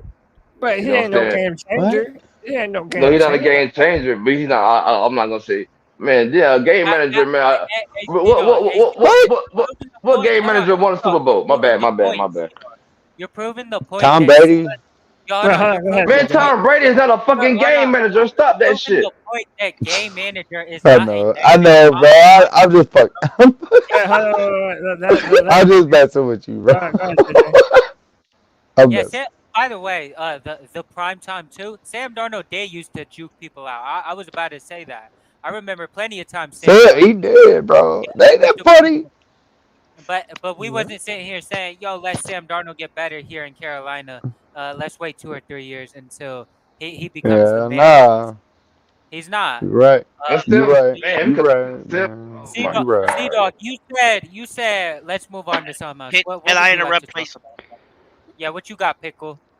You changed the topic. I mean, Pills, I told we about to move on from this Bryce Young shit. Anyway, I'm about to No, it's go not on to about other Bryce problems Young. we got. Yeah, it's not about Young. Listen, Josh Norris posted this at 12:30 today. I just now saw it, so I'm going to read it. Todd Monken completed his first interview with the Panthers.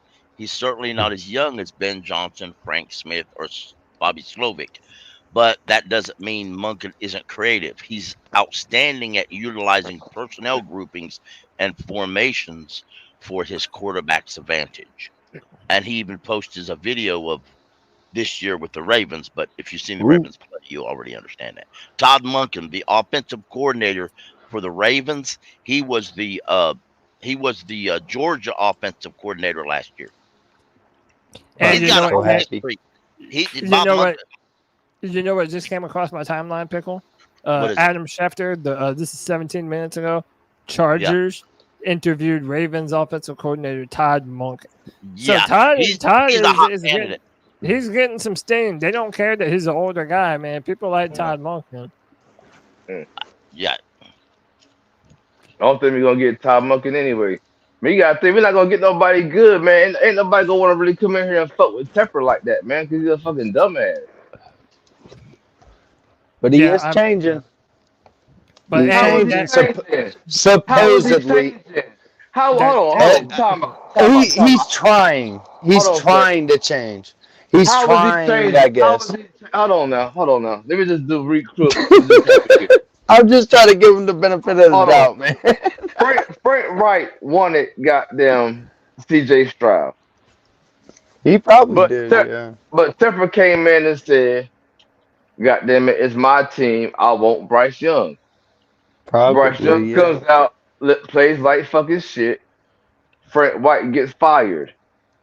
Yeah. Goddamn Tepper holds a press conference, and they ask him about the quarterback situation and everything. And Tepper is goddamn pounding his fist together. We all agreed on Bryce Young. No, shut the fuck up. Stop fucking lying. Yo, bitch Yeah, ass wanted Bryce yeah. Young. You know what I'm saying? Come on, stop Nah, that hey, shit. Don't I don't, hey, brother, I don't think doubt that's it at true. all, man. I don't doubt it at all. See, let me tell you what I think about that situation. I'm not saying that Tepper didn't want him, That's untrue, but man. I don't think. Shut up, Jay. I don't think Tepper's is that smart to look at Bryce and say he's a good quarterback. It's not like Tepper's smart enough to watch film.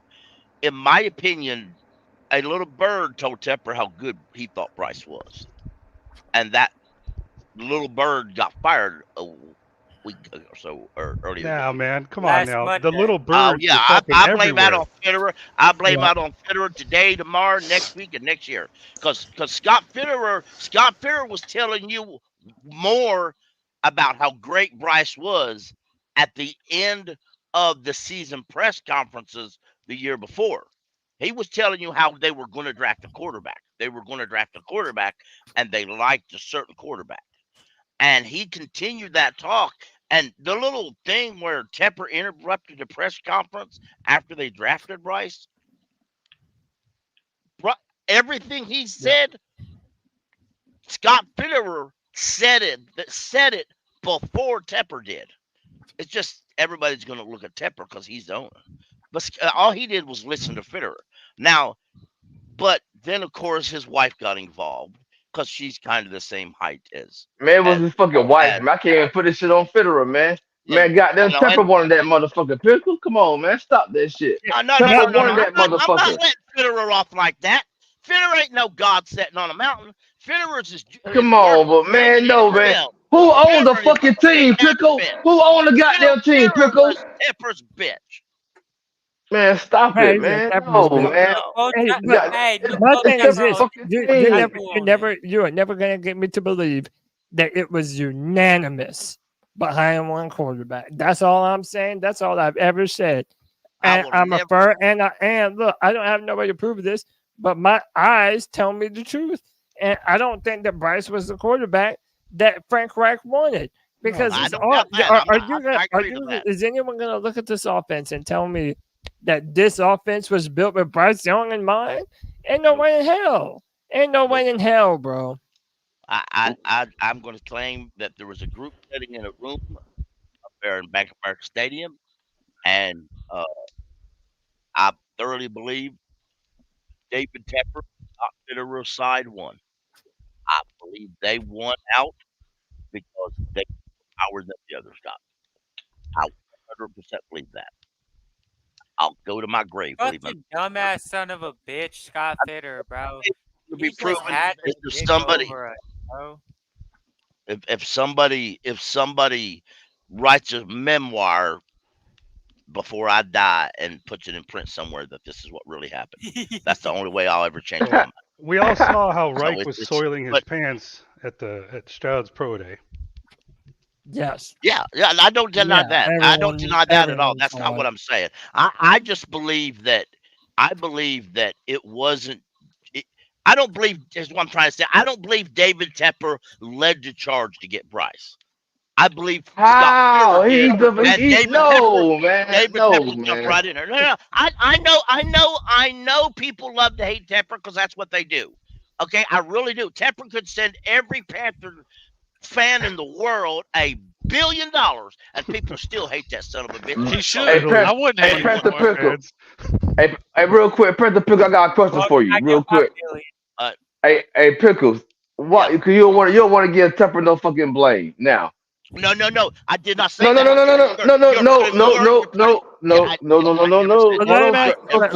Let him ask his question, then you can clarify. Now, Pickle, Tepper before he bought the Panthers, he was a minority owner with the Pittsburgh Steelers. Now, the Pittsburgh Steelers, and they've been around when they are one of the original teams in the league. They are only on their third head coach. Tepper didn't even bring that. He didn't even bring that Steeler mindset to the fucking Panthers. You know, like in all the moves he's been making. Like, come on, man. You gotta put some of the blame on this dude, man. You don't know what the fuck he got them doing, and then he picked the goddamn quarterback. You can't play no goddamn Scott, man. Time out. Let's not act like Fitter and Tepper are all to blame for Bryce. They fucking just go back and look at any fucking video of any of the experts talking about the QB class. None of them said that Stroud was number one. Well, I mean, maybe Chris Sims, but they all fucking were touting Bryce. And here's the thing: what I don't think a lot of people understand is that there's not a lot of great scouts in the NFL. They're all fucking mediocre to good, and there's very few great talent evaluators. And we all just assume because we're sitting on our ass here in our fucking basements on a Friday night talking Panther football that they know more than us. Not a lot of them do. I don't think people realize that. I 100% agree to that. Great point. Whoever said that, your name needs to be said, and you need flowers. We're gonna send you something. That was the best thing you ever That's said, Christian. bro. Yeah, no, you're damn That's how straight about people that, Christian. dream big, I said for a while that a lot of these scouts, they don't deserve the paycheck they're making. Bullshitting. Great. They're bullshitting, bro. Straight now, up. see, dog, you apparently miss me a lot of times when I talk. I'm not a David Tepper fan by no means. I prefer to think that and I said this in Spaces this week. I prefer to think that he's changing, and the reason why I do is because, in my little world, I'm 56 years old, and I'm tired of thinking in the next 10 years it's going to change. In order for me to stay interested in this team, I have to believe it's going to change in a couple of years. I just have to believe that. Okay, if it's not, I don't think I have enough time to wait for it. So I'm not going to pay attention to it anymore.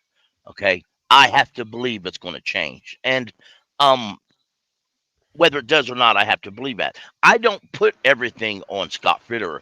I don't put everything on Tepper, but I put a lot of it on Tepper. I know a lot of people believe, and I told Swan this, I know a lot of people believe that you can't go to the bathroom in Bank of America Stadium without asking David Tepper permission.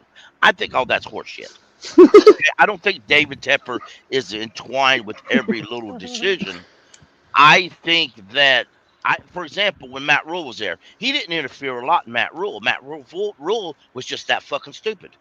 But when he woke up and realized that Matt Rule's that fucking stupid, he decided, well, nobody else is smart enough to do this. I can't screw it up too much more. Well, see, he did.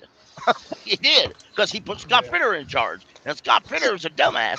He came from a dumbass organization who even the GM, and you watch and see, folks, you think the Seahawks suck now. They're going to take a nosedive, because the smartest man in that building for the Seahawks left. Now, the Seahawks out there going to be all right. Unpolitely fired because their defense been trash, Pickle. Their defense been trash the last 3 years.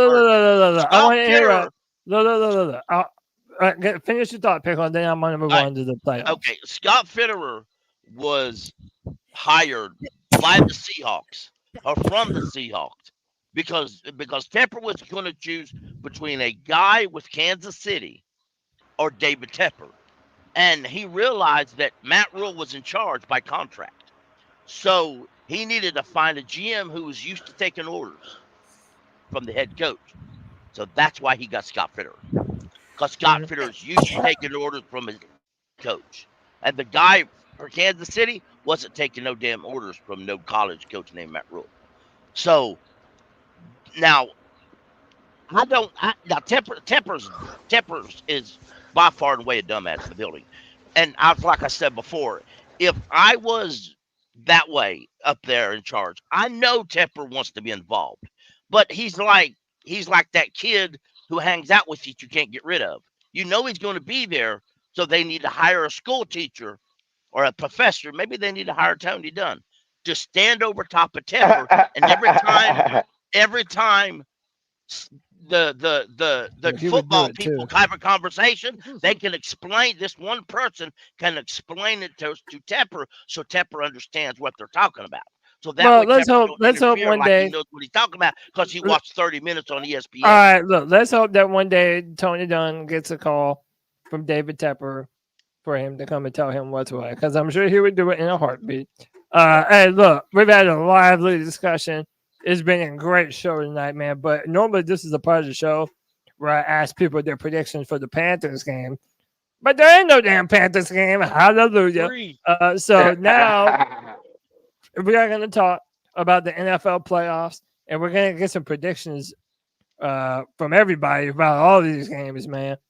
First up, the match I want to talk about, I'm going to be real. This is probably the one I'm most excited about. The Cleveland Browns on the road, taking on Houston Texans and the offensive rookie of the year, C.J. Stroud. Who y'all got winning this matchup, boys? Browns. Damn, not everybody all at once.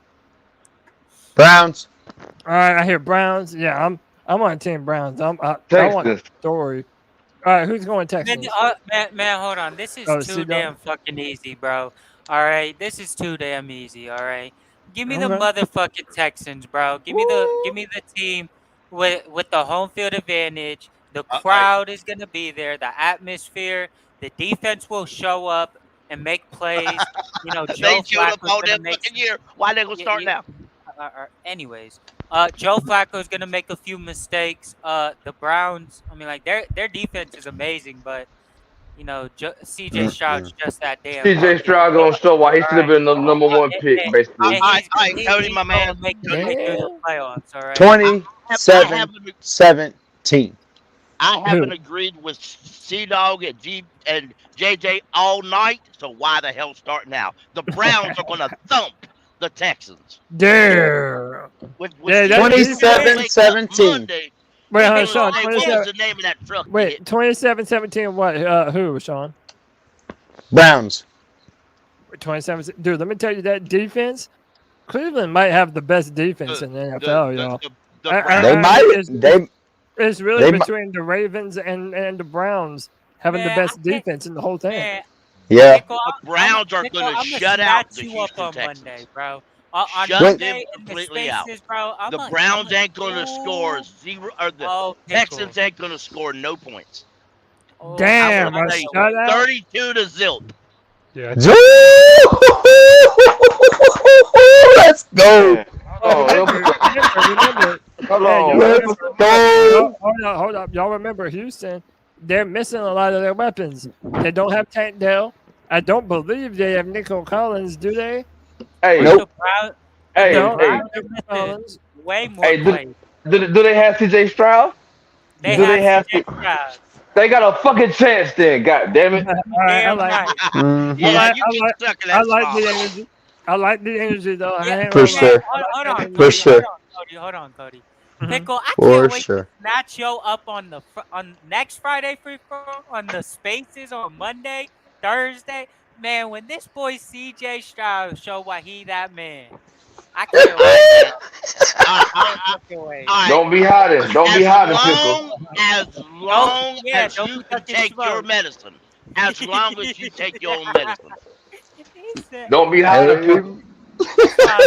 right there. You Hey, damn hey, right I can hey, take medicine. C-Dog, my man, let me tell you what. I'm not G-Baby. I don't hide.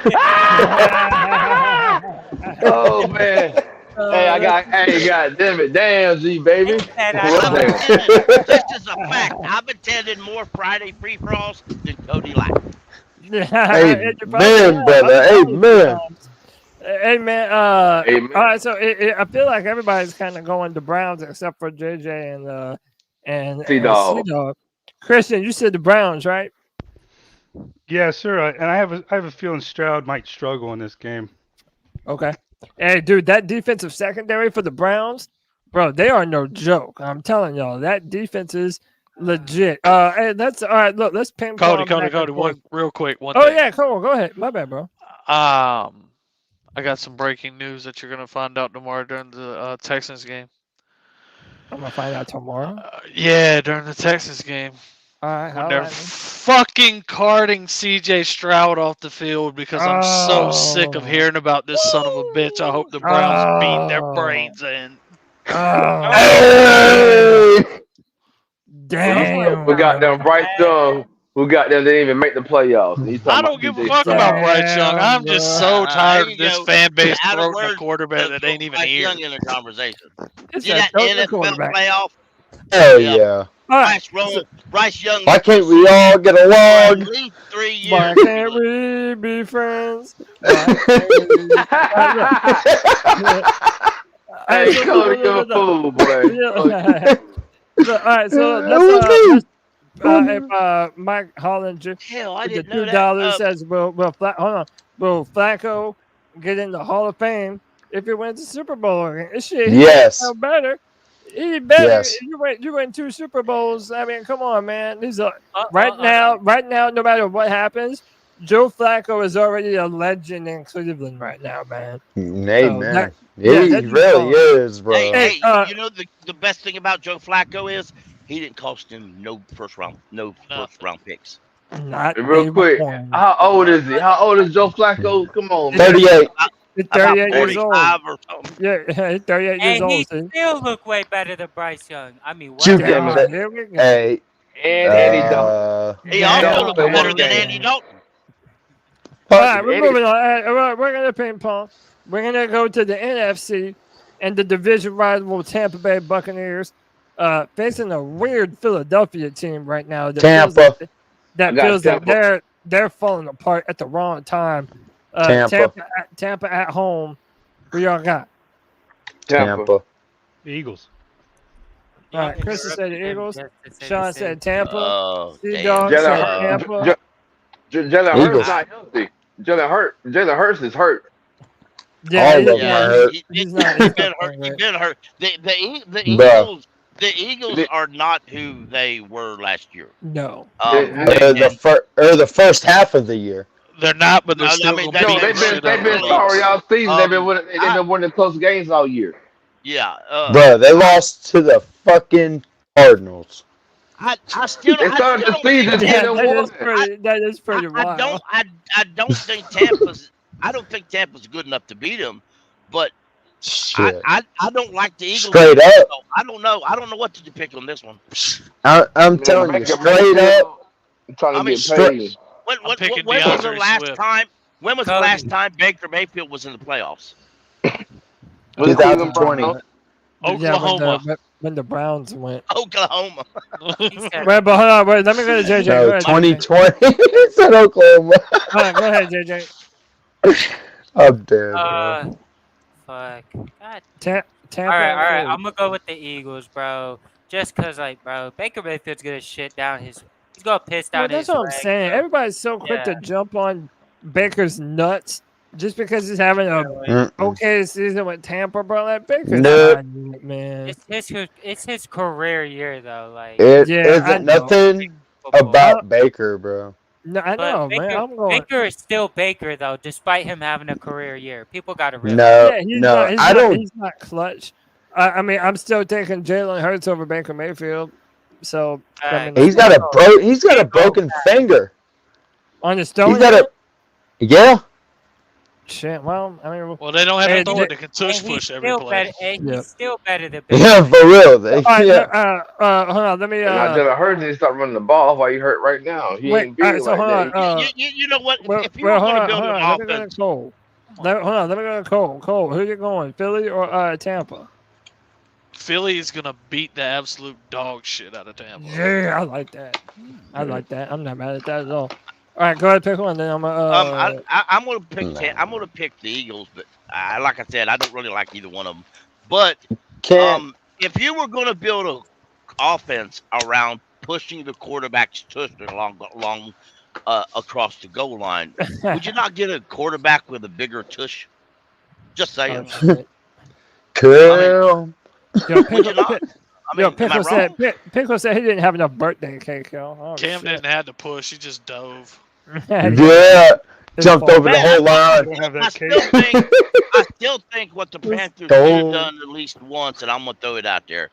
They should have lined up like you do on a kick, and only Bryce jump on there, and they literally throw his little ass over top that line of scrimmage.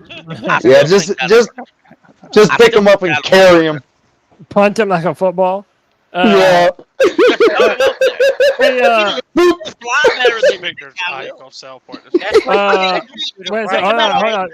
Cam Newton dove head first over that line. Hold on. You know Bryce should go farther. All right, listen, hold on. Two things.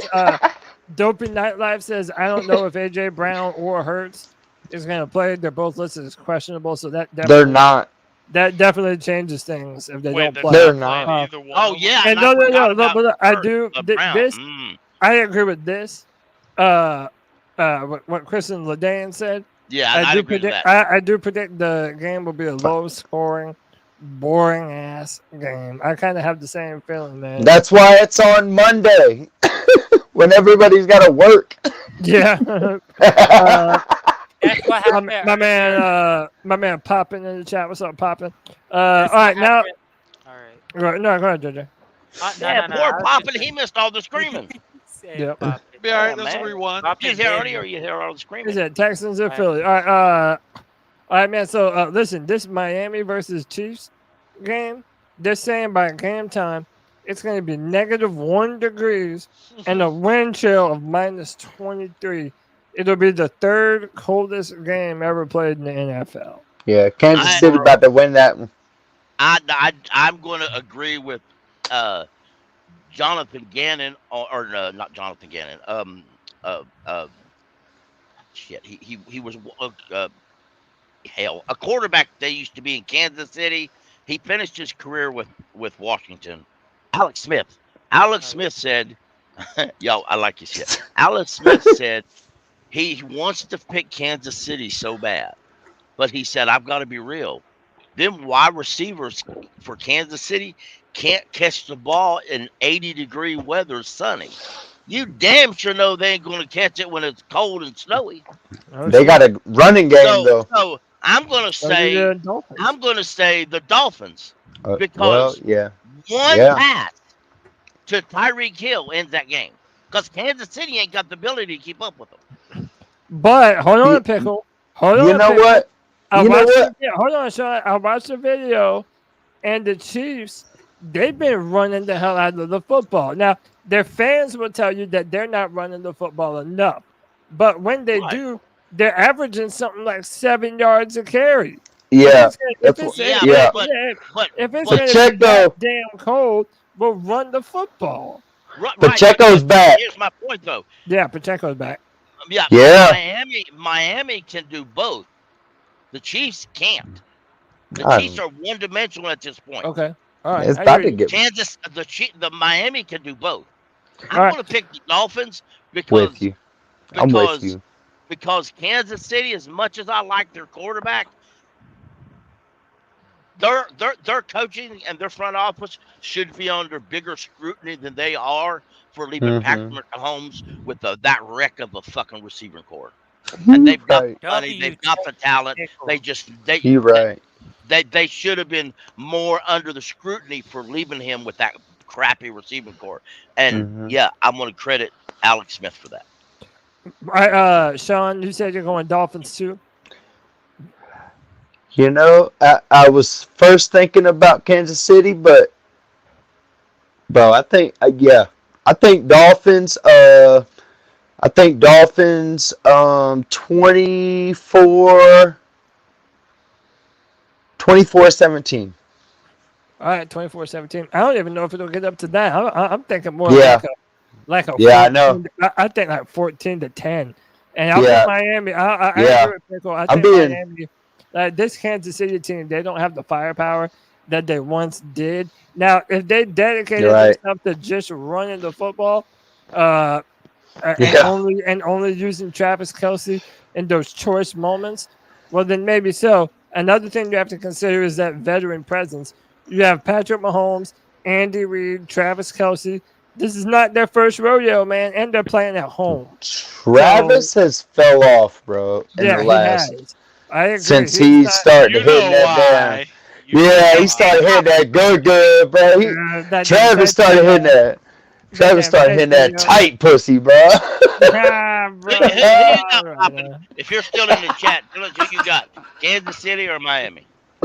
It's probably following his ass now. He don't get no sleep no more, Sean. Right. Cody yeah, Cole, who you got, man? I'm not betting against Pat Mahomes in many situations, and I'm not going to do it tomorrow either. And I think they're going to beat Miami by a few scores. Damn. Okay. Damn. Okay, so I can't say nothing about 21. He is a North Carolina fan. Chris of the Dane said the NFL is Yoko Ono. Oh my God, bro, that's the truth. Yoko Ono ass, bro. What does Yoko Ono mean? That was John Lennon's girlfriend. People say that she ruined the Beatles. Shit. Everybody hated the fucking. Everybody hated her, man. Yeah, I forgot. She would be happy as a bitch tomorrow. Look. If y'all want to see the funniest shit in the world, look up Bill Burr talking about John Lennon and Yoko Ono singing with Chuck Berry for the first time. Bro, it is the funniest fucking thing you'll ever see in your life, bro. You gotta fucking love Bill Burr, dude. Dude, look my God. Look up Bill Burr talking about John Lennon and Yoko Ono. It's the funniest fucking thing ever. C-Dog, you with me, bro? C-Dog. Come on, man. C-Dog. Before we get off here, I got a bone to pick with you guys from Tuesday, Cody. Oh shit. Continue what you're doing. Tread lightly, pick. I'll kick your ass right up out of here. No. Don't stay in the kitchen. Oh shit. All right, what's up? Continue the thing here, and we'll get to that. Well, JJ and C-Dog, they're not back yet, so we'll ask them later. Let's move on to the Los Angeles Rams and Matthew Stafford returning to Detroit to play Detroit. spoiler against the Lions. Boys, That'd be who we picking? Detroit. Rams. Wait, time out. Christian, you still in here? Yeah, I'm here.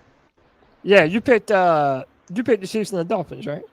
My bad. If I didn't get to the right. I took the Chiefs. I just think because they're at home and I think the Dolphins pass rush Okay, has cool. some injuries. All right, cool. All right, well, since we're on you, what do you think about the Rams and the Lions?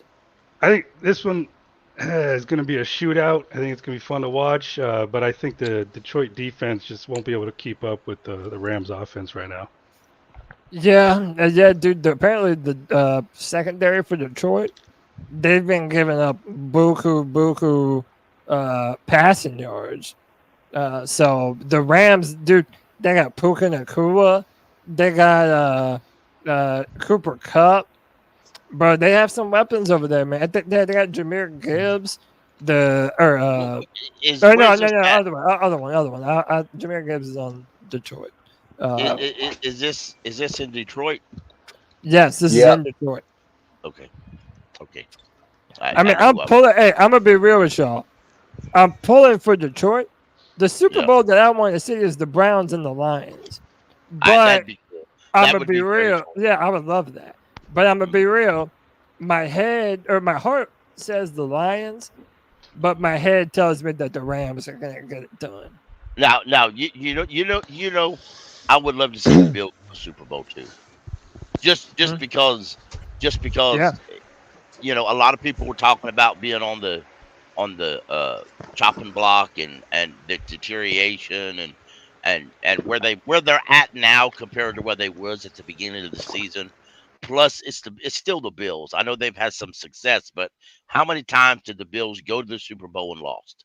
I think it would be cool. I would think it'd be cool to get there and win. Besides, y'all know you want to see them Bills fans at the Super Bowl. You know you want to see that shit. See how many Bills fans died for. Bills. We're gonna get to it. Did everyone pick Rams and Lions? Cole, did you pick Rams and Lions? I did not, and I actually think the Rams are going to win, and Kyron Williams is going to be the player of the game. Oh wow! Well, I think the Lions are going to win. I think the Lions are going to win. I don't like Sean McVay, and I can't start locking him down. So. Yep. Sean, who'd you pick, man? Detroit or LA? Detroit. I'm going 34-31. Close game, high scoring. 34-31. Detroit's going to end it with a 57-yard field goal. Oh, my man's calling a shot right now. Yeah, buddy.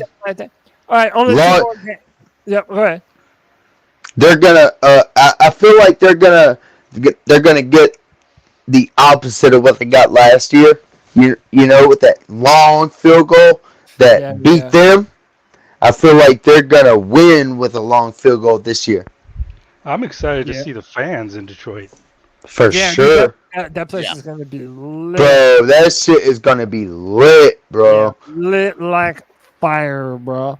All right, actually, only two more games. It might be a shootout. I'm sorry. It might be a shootout, man. It might be a blowout, is what I mean. It might be 34 to 21. You know, now that I think about it, with that. What, Detroit? Yeah. With that crowd, how lit they about to be. You know, I might have to rethink that one. But dude, imagine. I can play that against you though. Too much emotion, they get their ass whipped. Yeah. Did y'all hear this? Did y'all hear right. They banned Matthew Stafford Lions jerseys at the game? Yeah, you're not allowed to wear What? Stafford Lions jerseys, bro. That's almost that's ass, bro. They're trying to to stadium done, bro.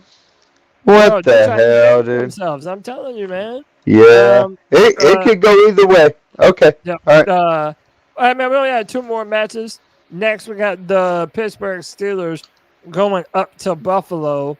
Who we picking, man? This is easy for me. I'm going with Bills. I think the Bills are one of the most dangerous teams right now. They're hungry. They're looking to get a W. Everyone knows that they're playing for something after a bunch of disappointing seasons in a row that ended in the playoffs. Yeah, I got Josh Allen and the Buffalo Bills taking it home over Mike Tomlin and the Steelers. Yeah, buddy. Same. Yeah, I do too. I want to read. I'm sorry. They just posted this a few minutes ago. 9:41, and they said the weather forecast for Buffalo has been updated. It gets from bad to worse. The National Weather Service has warned that heavy lake effect snow bands with gusty winds will occur east of Lake Erie and Lake Ontario Saturday through Sunday night, and snow bands will impact Buffalo. Travel will be difficult to near impossible within snow bands. The National Weather Service. Wow. Gonna be another run game. Bro, that's some real. Hey man, that's real declared a playoff state football. of emergency, and the NFL has no plans to move the game. Damn. If Gonna be plans when it- change, it'll be when it's played, not They're where. saying the weather up in Buffalo when the Buffalo Bills play the Steelers, that it's going to be some terrible, terrible weather. So it's gonna be like They're declaring a state of emergency or something. I'm gonna say Buffalo all the way. Yeah, I mean, look, that's why they're the home field advantage. Like, not many people are used to that weather. If anyone is, it's Buffalo. I'm going Buffalo Bills. I don't know the score. I But think I think Buffalo's doing it. Go ahead, Sean, or whoever. I think it's going to be one of those other run games, like the Bills and the Patriots, when they literally threw the ball twice or 2 or 3 times. Yeah. And it's going to be tough. I feel like it's going to be whoever can run the ball the best. And the Steelers can definitely run the ball good, and the Bills can also run the ball good. So I feel like it's going to be maybe like a 10-7 or 10. Whoever can get the last touchdown or the first touchdown, or whoever can run the ball the best. Yeah, whoever gets that momentum going first. Yeah, for sure, for sure. I hear that. JJ, did you pick what's the last game that you picked? I picked the Texans. Damn. I said, did you not pick Philly and Tampa? Oh, I Yeah, also you said picked the Eagles. Yeah. All right. Yeah, What was your pick for? What was your pick for KC Miami? I was about to say, to keep it short, I'll pick the Dolphins for that Mhm. game, and I'll pick Now the we go now Rams in Detroit. Yeah, I'll pick the Rams in that game because mainly because the Lions they shoot themselves in the foot intentionally, bro. I swear to God, they could use them defensive players They better, do. but they just use them in that straight cover one man coverage across the board. Man, you know Sean McVay's carving that shit up. Hey, JJ, Hell you know who yeah. I Crossing routes. JJ, you know who I picked up. Who you You picked? know I didn't pick. You Detroit? know I didn't pick. You know I didn't pick McVay. Yeah. You All right. JJ, give me Buffalo and Pittsburgh. Oh, my friend was telling me this game, if the weather is too Yeah. much in Buffalo, it was getting moved to Cleveland. I heard I that don't on know the if that, radio I today don't, too, yeah, but I they don't know haven't if done it that's yet. true or not, but It don't matter. They're right next to each other. obviously, you Pickle know just said right now No, there's no no, plan to move it right Yeah, now. the NFL said, according to this report that just posted, 9:40 something. It They said don't the plan to. NFL has said there are no plans to move the games. Plans might have to change if they hope to get the game played, but the NFL. Oh, so is they not might have planning. to. Well, they said if it has to be, but I don't think they will. I think they'll just play it. And besides all that, It's the if same they- but I thing don't with their know. Like, stadiums. you might as well go to. But here's the deal: if you're not even going to have your fans in the stadium because the weather's so bad they can't even get to the stadium, well then, damn, you might as well go to Cleveland. You know your fans are going to travel. Bruh.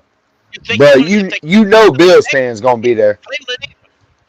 But and by the way, Cleveland is also closer to Pittsburgh, so a lot of Pittsburgh fans, would show up there too. Yeah, so I might would delay it and have it the next day. but I still. But I don't think they would. can. all right, I don't. hey, Cody, I don't Play think it they and be done can. with Or it. debate. It's Because if Buffalo. they delay Conditions it, won't be if any they better. delay it, then you're It getting don't whoever wins. matter. It don't That matter team where isn't it's gonna at, have enough bro. time The to Steelers recruit. are winning I'm this gonna go shit. old man here. The Yeah, what's a Steelers little are snow, winning you damn regardless, pansy bro. That's asses? the You're point. from the up north. Grow a pair and walk in the snow. Bro, When I was JJ, you said. 10 years old, I had to All walk right, 3 but miles You best across believe. the snow, bullshit. uphill through a blinding Oh snow. Lord, nobody cares that you walked on the All right. snow. Wait, hold on, You hold on. JJ, why you say the Steelers are gonna win so confident? Because it don't matter if it's in Buffalo or not. All right, the Bills rely on Josh Allen so much. It's almost they're like hot. it's almost like a finesse game of JJ, football. you're And like tweaking. even if the Bills do have a 5-game win streak, come on, bro, they're the Bills. We know the Bills are the type of team that have a 5-game win streak and lose in the first round, baby.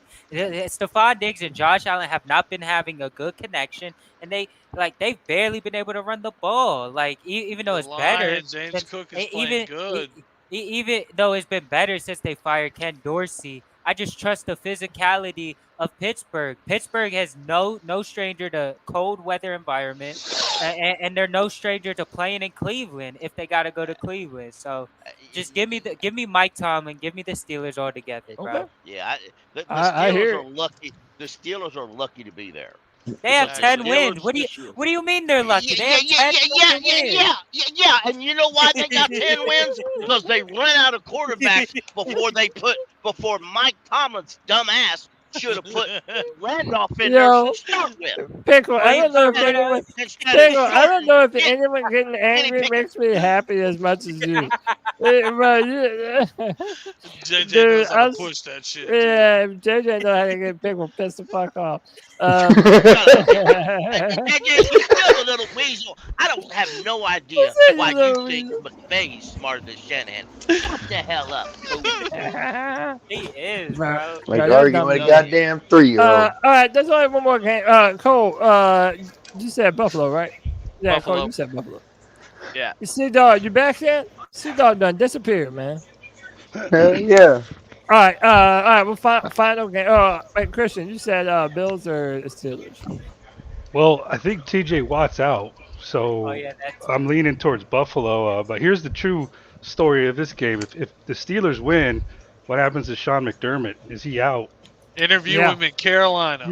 Yeah. So, Christian, I think that both the Buffalo Bills and the Dallas Cowboys, if they lose, I think they're getting new coaches. Well, if the Bills win, That's what I think, and I think that's Yeah. definitely true for if Dallas. the Bills win, Yeah, if the Bills win, will they let go of Tomlin? Well, no, I mean I don't know. No, absolutely not. Sean, what were you gonna say about Buffalo and Pittsburgh? Dude, I think Buffalo, honestly, I think they're gonna pull it out, man. I really do. I think Buffalo is gonna, their fans come in there strong, bro, all the time. It don't matter if there's a 5 feet of freaking snow, you know what I mean? So I think they're gonna be in there strong, and yeah, dude, I think they're gonna pull it out. I think the Bills are gonna pull it out for sure. If Josh Allen can just play calmly and not try to win the game on every play, then I think they pull it off. Yeah, for sure. I think there's gonna be a lot of running. So Yeah, I also think that the Bills are probably going to take it. Our last matchup, man, is the Green Bay Packers traveling to Dallas against the Cowboys, who are undefeated at home. They have not lost a home game all year. However, the Packers, they're playing their best ball right now. Hey, how about this? Jordan Love looks good, y'all. Jordan Love made some plays against the Panthers that were incredible. I think he's really starting to look like the future for the Green Bay Packers. Bro, I think Dallas is going to Dallas. I think they won every home game all year just to lose that bitch at home in the first round of the playoffs. I'm picking the Packers, baby. Nah. I fucking hope so, man. I fucking hate the hope- Cowboys. Yeah, I hope the Packers win. I really do. Just because, like I said before, I've got this Cowboy. There's a few Cowboy fans I work with. I just want to go in and watch their faces how they get kicked out of the playoffs again, just because I enjoy seeing it. That being said, I don't see the Packers beating the Cowboys. Hell no. As much as I want to see it, but I don't think Right. And I'm so tired of hearing that fucking "here we go" shit every fucking play. Yeah. But they're gonna win. If you had a switch for every time you could shut off the power, every time you hear that, I don't think I'd shut it off and forget to turn it on. Wait. Isn't the "here we go"? Isn't it Steelers? No, that's that. Nah, that's that. Nick, I mean, it's kind of smart. It's kind of smart though. You said that's Dak. Yeah. Yes, that. What is it on there like Titan? He came up with it. He came up with it. That's his cadence. Yeah, it's like I thought to you were talking about, like, throw the defense off. No, that's it. No, that's his quarterback cadence. It goes. Yeah, it throws. Yeah, I watched it on Good Morning Football. It's to literally to throw the defense off just a tad, so you don't know when they're gonna jump. Do the same thing. Yeah. You'd be like, you're really fucking. Yeah. Timing. Yeah. It's like Cam. Dak Dude, ain't no Eric, fucking Cam. Dak ain't no the- fucking Cam. The elite quarterbacks, man. And I'm not having a conversation with Dak. I'm just saying the best quarterbacks. Omaha. They got that Yeah. killer All cadence, that man. That killer ass Yeah. cadence. All right, Nobody. all right, so Nobody. They're over there barking. I'm sorry. I'm sorry, but nobody did it better than Cam. No one. Nobody. So, here we go. Omaha. Anyway, hold on. So the Ready, set. ready. all right, hold on. So JJ, who are you picking? Dallas or Green Bay? God damn it, bro. This is easily the hardest matchup of the weekend. It really Dallas. Is it really? Well, it's either this or Detroit and LA. Dallas can't stop the fucking run if you can run the football. So it's like, It's indoors. it's like, are the Cowboys really gonna cowboy though? That's the real question. Not this week. I don't think they are this week. Maybe next week. Not this week. I don't think they are this week, man. Bloody. I think that my score prediction is 34-17. Give me the 34-17 Cowboys. here at Green Bay. I'll take the Cowboys. All right, so Josh is taking the Cowboys. Sean, you're taking Green Bay or the Cowboys? Cowboys 34-17. Cowboys 34-17. All right, pick who you got. Oh, the Cowboys. Cowboys. Okay. Cole, who you got, brother? Multiple CD Lamb touchdowns and Cowboys. Multiple CD Lamb touch. Oh wow! Damn. Hell yeah! Hell yeah! All right, man. That's it. That is it. All right, Cody. I'm gonna tell you what. Ah, shit. Here we go. Pickle Ben Here it Chamberlain. is. This one. The other day, I heard you guys run your lip about how, oh, this guy's got good hair and this guy's got beautiful hair. Fucking hilarious. Oh, shit. You know Cody in his hair, man. Bald head is a better head. Hey, Pickle. Shut your bald ass up. You know Cody got that luxurious. Yeah, baby. I got that wavy brown gravy, baby. Wavy brown gravy, baby. He was bald and Get his off mom me, said, dog. Oh, I'm damn, there bro. are some men who look beautiful, or who are no, rephrase that. That come out all the ass wrong. Someone Been clip screaming that. too damn much. There are some men who look better bald. They just do.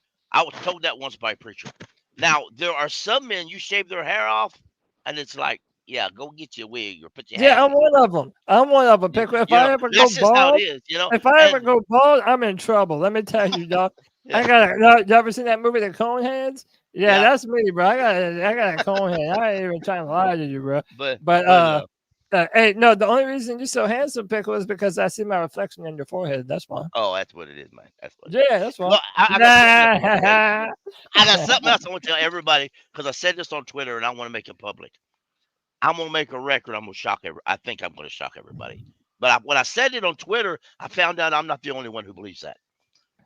I'm going to make a prediction. Bill Belichick doesn't get a head coaching job this year or next. Damn. Really? He gonna retire. You don't believe anywhere? No. No, nobody's going to sign him. Number one, he's No going to be a one? little too picky. You think no one's going to sign one No of the one. greatest coaches ever? Right, that's what I think. No one, because if you look Damn, across, alright. because well, think here, Cody, you do this. You're smart enough to do this, or What's that? anybody can do this. Anybody in the chat, go along those teams who have an opening. Wait, am I smart Don't- enough or is and- everyone smart enough? Don't make Well, me feel special and to take Okay, it back. okay, Come on, man. okay. I was trying to be nice to everybody, but we know Oh, in reality, not be everybody's nice smart. to me. I'm going right. I with mean, the show. Cody, Butter me up. we've got to be nice to everybody, even No, though we No, some you don't. people don't No, deserve we it. don't. No, you don't. No, the hell we don't. Well, if you look about all those coachings that are opened, most of them don't have any interest in hiring a 70-some-year-old coach for a couple years, Oh, I for a year or disagree. 2 years. You don't think the Chargers would hire a Bill Belichick? No, I think they. I I don't think think they so. would. Nah, they probably, I Ben didn't Johnson's realize probably this. about to go to him. I didn't realize this, but they have been interviewing, according to according to the one of the ESPN guys this morning, because they were talking about or this evening on the way home, they were talking about the interviews per teams and stuff. The Chargers haven't interviewed but one or two offensive guys. They've interviewed a bunch of defensive guys. The Chargers may hire Mike McDonald. That may be their top choice. Yeah, well, look, it's going to be an interesting offseason full of coaching hires. And just like Jim Harbaugh, I don't think he's going to get a job in the NFL. Oh, Pickle, I think you're wrong on both counts. On both counts, I think you're wrong. Where does Only Mike time will Vrabel tell. where does Mike Vrabel go? But that's the thing. I don't know. I figured he would go to New England, but they just hired Gerard Mayo, so I'm not even. Hell, I tell you exactly what's going to happen to Mike Vrabel. He's not going to coach anyway because he's waiting for that Ohio State job to open up. All right. Mike Vrabel is going to be the head coach of the Alabama Buckeyes? Crimson Tide. No, they already hired their coach, the Washington coach. Oh, well. Yeah, the coach for what? The Boar or the Bear or something. Since we're talking coaches, does anyone know like what candidates out there actually wear their heart on their sleeves? Because that's what I want. I really don't know who like the loud, aggressive, like rah rah type of guys. I don't think they're. I don't want to say they ain't because I don't know. Yeah, I don't know. I'll just leave it. All right, well, I don't think none of them are that way. But I could be wrong. I haven't heard that any of them are. Right, Dude, so look. I'm just so fucking tired of the fucking Ron Rivera, Frank Reich, fucking. They just put you to sleep, and I'm tired of that shit. I want too. Dan Campbell in my life. Yeah, coaches. Yeah, I hear you. Well, there are. Damn, like somebody maybe taking a one piss or- on the free for all. Somebody really pissed. Is taking a piss. Are you serious? You can't even mute It was yourself. Sean. Yo, I'm out you, Sean. That was Sean that. now. Yo, Sean Get that pissing motherfucker outta on the here. free for all. Oh, Damn, Sean, you wild as You know, fuck. at least he was smart. Turn the camera off, y'all. Come on, Yeah, let's be right. Jesus. Sean Wasn't just smart ripping enough it to out and press the button next to it. Yo, there's 83 people still watching. Sean just pissed all over there. 83 people. just heard God that man damn, piss. bro. Yo, wild as hell. All right, well, you know what? Y'all about to have to piss off because hey, we're moving in on 3.5 hours, man. So, bro, it's been a great free for all. Lots of action on the show today, man. We have some playoff action coming up tomorrow. Boys, there's no more post games. So we will be back on Tuesday night at 9 p.m. for our C3 Panthers podcast. My name is Cody Lashley. Oh, These hang are on. Keep pounding! Pay attention to Twitter Spaces, me, Diesel Skills. Oh yeah, Tuesday. Follow JJ. Several of us from Cole. Monday. Follow several of us. We love our Twitter Spaces. We've had one every day this week, and we might have one every day next week. Who knows? Yeah, I need to We'll come probably on have there, a yo. few We'll probably have a few. Yep, we'll probably have a few this weekend. Follow us along. You can chime in. You don't have to if you don't want to. You just want to listen. You can. Yes, sir. I'll be there. Follow Pickle. Follow me or D- Panther follow Pickle. Follow JJ. Follow Diesel Skills. Follow my man Anthony. Follow my man Cole. Yes, Bro, sir. follow Hey! everyone. Everyone with C3 in their name. My man Sean. Everybody with C3 in the name on Twitter. Go follow them, and they're gonna get you right with them Twitter Spaces, boy. Gentlemen, I appreciate every single one of you. It's been a great show. We will be back Tuesday night at 9 p.m. for another edition of the C3 Panthers podcast. And next Friday at 7 p.m., we'll be right here doing it again, fighting about some shit. Me breaking up fights between Pickle and JJ. Making sure that Sean isn't pissing on stringing and shit, you know. Man. Oh my God, bro. I'm sorry. All that different shit, man. Hey, Sean, next time, don't turn your camera off, man. You'll show them something. No. You can't turn the camera off. I thought I had my mic off, man. C-Dog need to follow me too. Hey, man, I did that once. I did that once. Only Tony was. I know, right? I'm laughing at Pickle, what you said. All right, boys. God. Hey, y'all have a great night. C3 Nation, we love y'all. We got up to 140 something viewers, man. We appreciate y'all. And hey, man, keep pounding. Keep pounding.